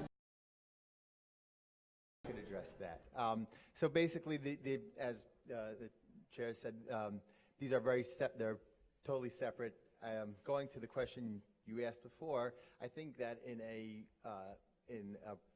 the best situation would be, as you described, for the school to be on the ground floor and move up. But the reality is, as I'm sure this board is aware in Long Island City, that it's whether the topic that came up before happens to come about or does not, the community is still in demand, and it's going to remain an in-demand community no matter what happens. Just feasibility, I don't think it's the school looked into it, and it's not feasible in order to get a building where they want. Right, exactly. In total, it's going to be 9 stories. 3, yeah, it's. Well, is that's the school? No, that's total. The school is 6 stories. Right. It's a little bit high for a school, but not that out of the realm of what schools in New York City. The children would have to walk up to the 3rd floor, is that correct? That's correct. And I'm wondering about the flow of the students and the width of the stairwells and so on, and also the ability of each student to be able to work through all those steps to get to their classrooms. Right. So, thank you. That's a good question. The stairs have been designed as school stairs to be wide, fire stairs, to have the appropriate width. How wide are they? I have to get the exact. You know, you presented an awful I know. lot, and I know. I can't absorb it all. I can raise questions, and I have to. Yes. Department education. Right. It meets the public education standards. What? I can't hear It you. meets the standards. I also add that there are 2 elevators as well, in terms of to help handicapped children and anyone who needs to use the elevators. There are elevators in the school as well. So, is it only certain students can use the elevators? That's Or how does that work? That's the school. I'm not marking that. So our kids are used to going up flights of stairs. We have a curriculum called Move to Improve, but we would also have an elevator that would be a working elevator for our classroom teachers and the class. And so to avoid the traffic that might occur between middle school and elementary school kids, that the classroom teacher or a teaching assistant would accompany the children who cannot go up those stairs. So you're talking about kindergarten and all of that. Right now at our first location, we have our 1st grade as well as our 2nd grade on floor 2 and 3. And so we've already tested out sort of how long it takes for them to enter the school building and get into the classroom, and it's under about 3 minutes. So it's you know, we've tested this, and we have teaching assistants as well as teachers who walk with our kids in an orderly fashion. So any student that uses the elevator would have an adult Yes, ma'am. with them? Okay. Yes. What is the school day, and can you show us the playground and outdoor space and how big it is? Okay, the school day is 7:30 to 3:30. There is no outdoor space associated with the school. Everything is maintained within the school. Their activities are the playtime and activities are in the gym and within the school facility. There is no outdoor space. Part of that is that there is no outdoor space with the current school either. Part of that is we can't have children outside on the rooftop. That's become its own issue at the board. So that's out. And the building itself is a full build out. So there is everything is within the school. Yes. You couldn't have allocated some space on the 1st floor for children to have airspace to play instead of having commercial for profit.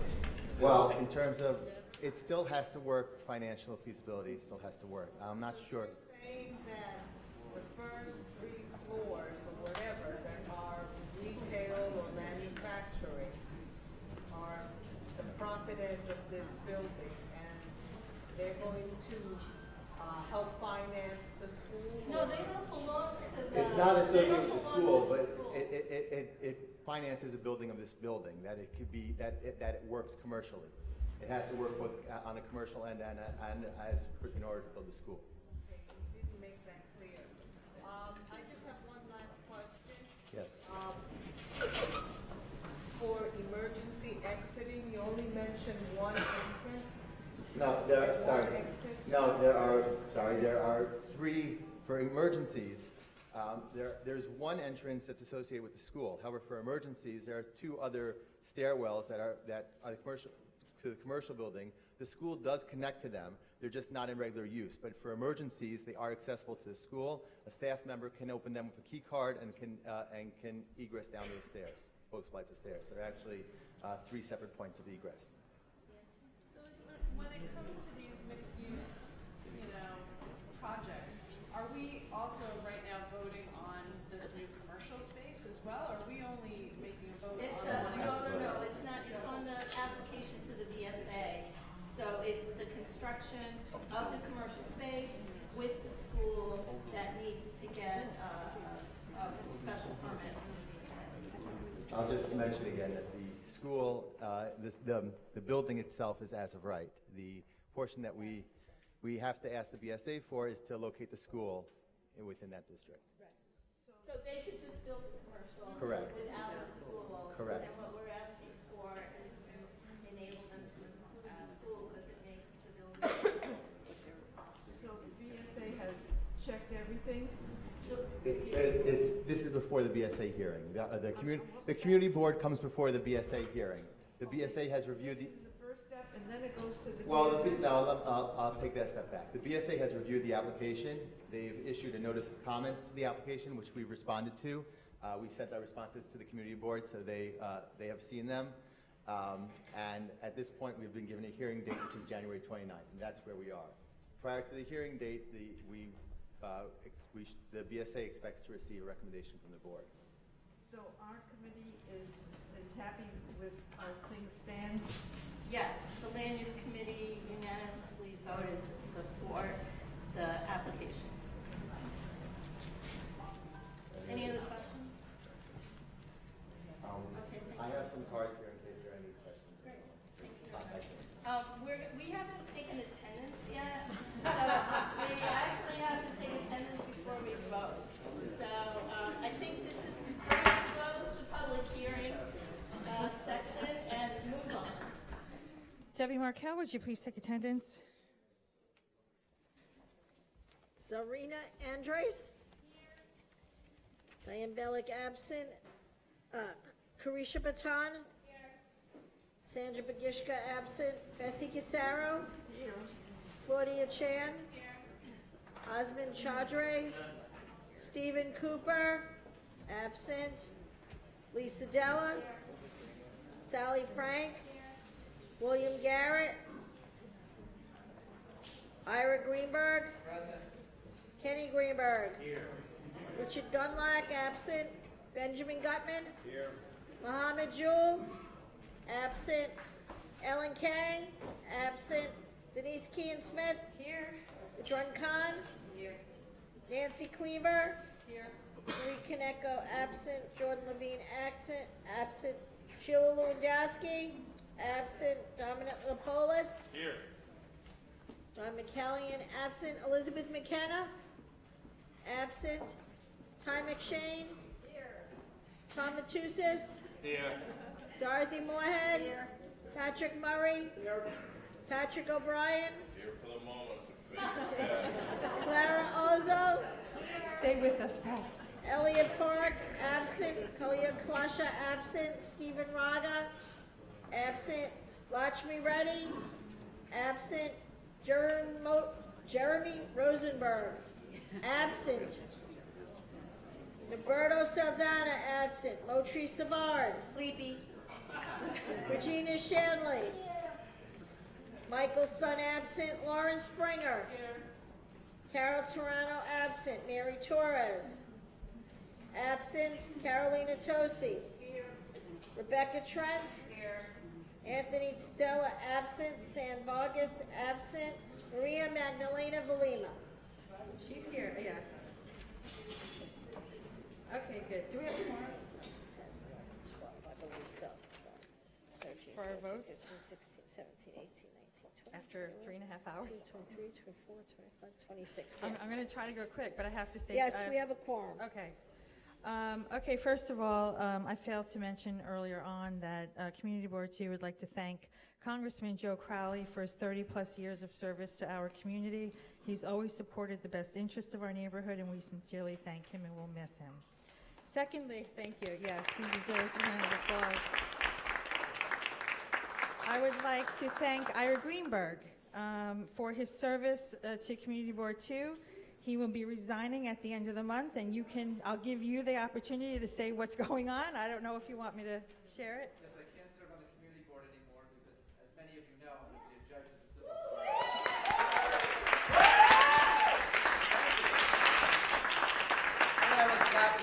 be here if I come to be a judge. It will help you any if you have to come. Best of luck to you. Thank you. And thank you for all your work on behalf of the community board. Okay, stay with me. I'm really going to try to get, and I have to say this about Amazon, considering that we just listened to 3 hours of testimony. Just so you know, as a full board, CB2 has not yet taken a position on the project because we have not yet seen their plans. We don't know any more than anyone else. I just want to make that clear, okay? The Land Use Committee discussed, and Lisa will go into greater detail, we discussed sending a letter to City Planning outlining our concerns. We also agreed, the committee at Land Use, agreed that we would reach out to Amazon and the Empire State Development Corporation to schedule separate meetings. Once the Land Use Committee approves the letter, it will be sent, and then we expect to host a town hall specifically on for Amazon sometime in January. We don't know yet. We don't know when the CAC is going to have their first meeting. We really don't have much information other than what's been out there in the public, okay? So just so you know, too, I personally spoke to representatives from both organizations, from Amazon as well as the ESDC, and highlighted our general concerns as we know, as we've been through the environmental impact statement. So I made them aware that Long Island City is in a flood zone and was severely impacted by Superstorm Sandy, and we need to ensure we are prepared to withstand future storms. We have sewer issues throughout the district. Some residents are told not to flush their toilets during major rainstorms. That's a fact, okay? Public transportation is grossly inadequate. We need additional schools, medical facilities, and more recently brought to our attention, a new firehouse, which I think we all agree with. The economic impact to the micro and macro communities. The cost of condos has already skyrocketed. We are also concerned about the displacement of current residents and possible gentrification. We expect to meet separately with Amazon and ESDC before the end of the year. No date has been set, just so you know that, okay? The ESDC is in the process of establishing a community advisory committee and will include local elected officials, CB1, CB2, and local stakeholders. No meetings have been scheduled yet. The ESDC will also create a neighborhood infrastructure working group, which will include every member of the CAC as well as additional stakeholders that will be appointed by local officials. The purpose of the group is to take a deeper dive into specific community needs. Amazon does plan to move some employees into the Citicorp building beginning in 2019. The 108th Christmas party will be held on Saturday, December 15th, here at Sunnyside Community Services from 12 to 2. But all kidding aside, do we have any questions on the Amazon? From board members? You also punch you like what? I just wonder, you know, the thing that we bring to the table is very specific asks, right? We can't say yes or no to the project in a real way, but we can really inquire with the community specifically about things kind of more small than big that maybe we could, you know, just introduce. And so I don't know if there's a vehicle for us, if land use takes that on, or just sort of gathering these really specific ideas. Okay, well, I will say both Amazon and the ESDC have met with other local community organizations. They've not yet met with us, as I just stated. But how do we gather those ideas? So, I mean, we have stood side by side with Long Island City community for quite a long time. Many years we've been advocating for all the things, all the, you know, the community benefits in the community,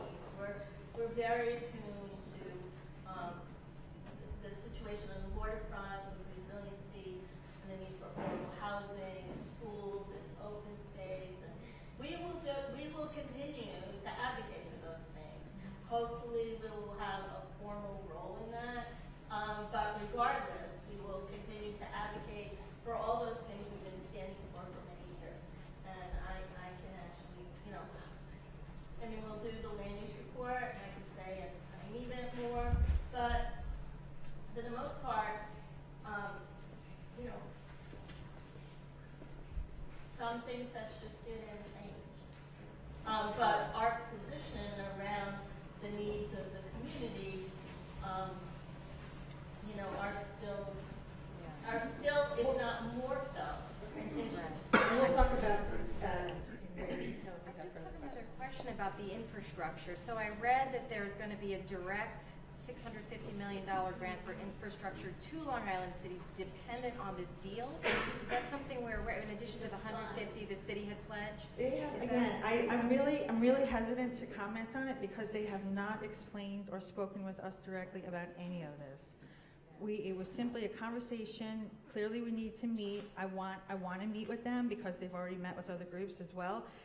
We need to know what's going on, and I think it's to our benefit to have forums like this to allow people to come to vent. We can hear. Maybe they have things that we didn't think about. You know, they brought up issues, and so I want to have a sense of open communication. We can take that back, and then when we meet with them, we can say, look, this is what is, this is what I missed, and please consider these additional things. Okay? I just want to make them know. What are the other groups that they're meeting with, like Long Island City Partnership? No, I don't know specifically. The only two that I heard were, what was the housing project? Queensbridge, and there was one other one that Bishop Taylor, I believe. I think his name is Bishop. And were those secret meetings too, or do we know what they talked about? I believe they just spoke about their concerns. Okay. But I don't know. Okay. Okay, so for Nat, Ben, I'm sorry. Oh, no, I'm sorry, they did have a briefing yesterday with the bid. Which bid? The partnership. Long Island City Yeah. Oh, Partnership. really? Okay, I wasn't even aware of that. Okay. And were you there? Yeah. Do you want to share anything? I mean, it's a lot of this. It's the same presentation we had at land use. So. Okay. Yeah. Okay, so for now, we're not sure. We're looking forward to meeting with them. We want to hear what's going on. Our next step is to hold a town hall, which I think is a good idea so that we have, a good forum for people to express themselves. But there's no dates yet. Not yet. I have a couple of things going on in January, but we'll, as soon as we figure it out, I suspect we'll meet with land use again, and we can decide on a date at the next land use meeting. December 19th, I think it is. Lisa? Yeah. Okay. So the statement will be from Land Use Committee. So the statement that everyone's asking for will be from the whole board? Right. Yeah, Okay. we will share with the full board. Our process is we go to committee and then vote, okay? Okay, and then we have, just so you know too, we are working with the homeless operation conducted with Breaking Ground and the NCOs of the 108th, and they're keeping an eye on some of the homeless people. As it gets colder, 32 degrees or below, they have to come in, so we're working on it. If you see anything, please call 311. Breaking Ground will go out and try to work with them. Debbie Markell, District Manager report. I think that's like a Freudian slip for me. Anyone want to approve the minutes?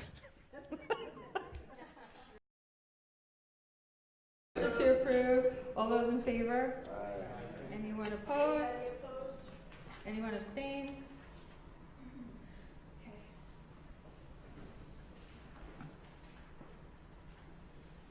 I will be brief.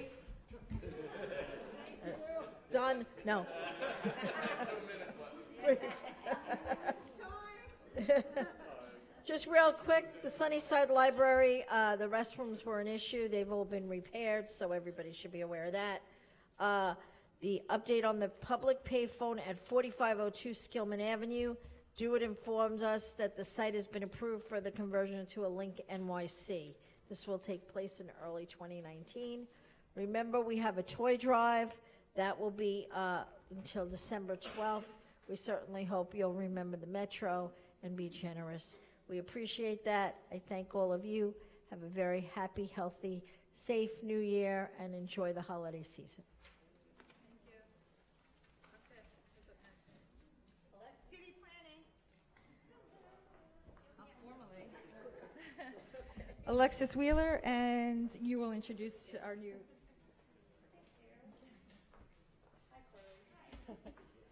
Good evening, everyone. I can be very brief. I know everyone's ready to go home tonight. I don't have too much to say in terms of city planning news tonight. We had been anticipating the referral of the Manna Products project, which I've told you guys about in the past.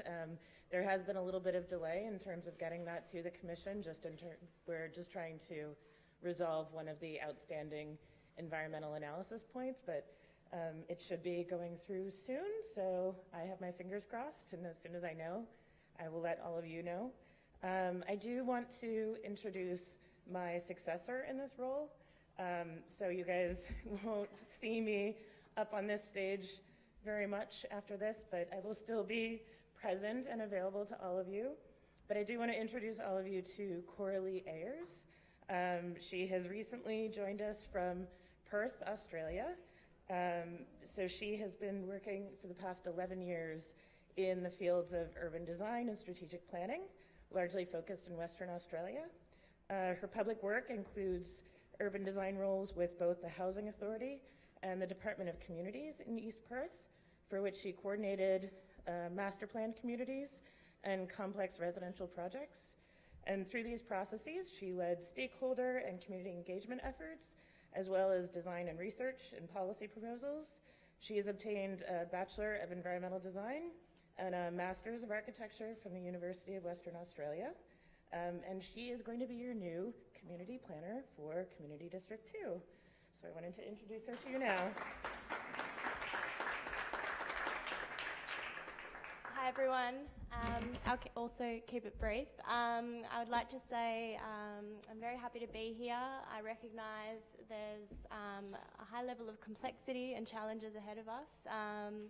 But in my vacation tonight, I found it actually really motivating and energising to be in a room with such unity and passion and a high level of community engagement. And I think that's really the foundation for fostering an incredible sense of inclusion and retaining what's so unique and diverse and productive about this incredible borough. And I've also elected to live here myself within this district, so I hope that my experience can translate here and that you'll help me along the way with providing me with your insights and local context. So thank you. So with that, I just also wanted to say that I've really valued all of my time with all of you. You guys are really, I adore working with this board. Even just tonight is a testament to how impassioned everyone is, how much people really care and are so invested in this community. And it has been an absolute pleasure getting to serve you over the past 3.5 years. So.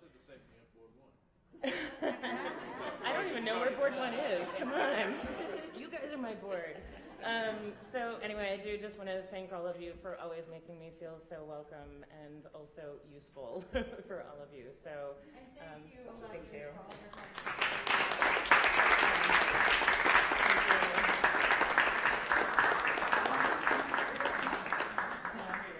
You're not going. No. Lisa Dello.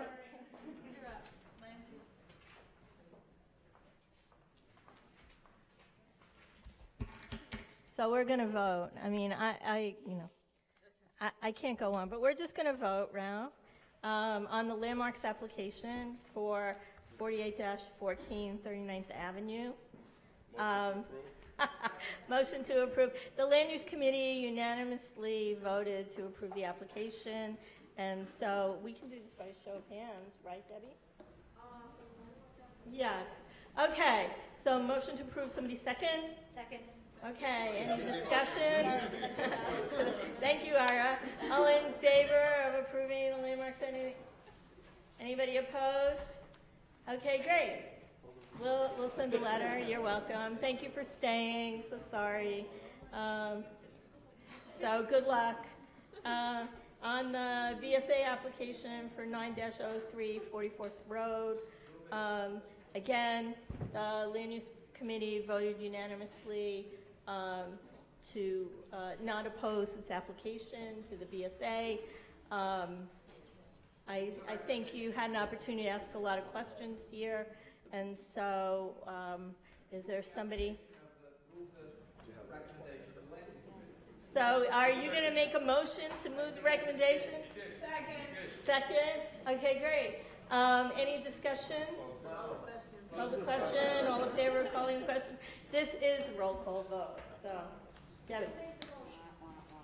Ira did. The last motion Ira will ever make.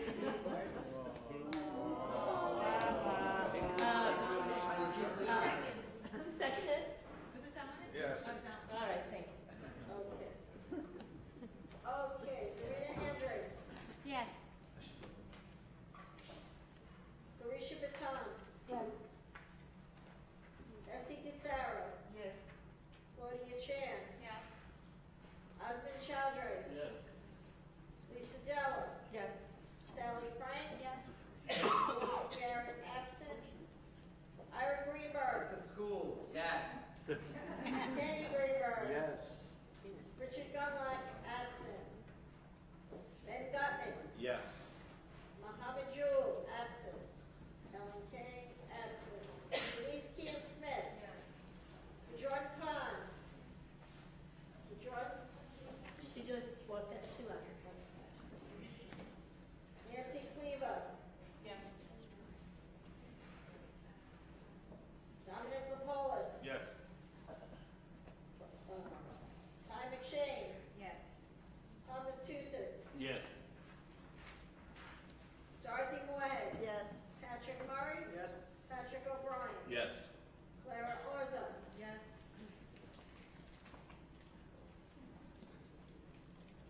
Motri Savard, Yes. Regina Shanley, Lauren Springer, Yes. Rebecca Trent, Yes. Maria Magdalena Valima, Carolina Tosi. Yes. And Great, thank you. I'll just say one short thing, because really it's very late, but, I mean, no one was more shocked and concerned about the change in direction of the rezoning on the waterfront than the Land Use Committee and myself particularly. And this change in direction has been, created a tremendous moment of instability and confusion and upset, and we just, at this point in time, we need to regroup and get a lay of the land and decide what's next. And I think we're going to be really working hard on that, and we're going to be organizing a town hall and really trying to be a conduit of information, and so back and forth. And so I look forward to working with everyone here. I mean, we've all spent many years now standing, side by side with the Long Island City Coalition and advocates in the community. And it's not to say we won't continue to do that. So I look forward to that. It's a setback for sure, and we'll see what's next. So thank you.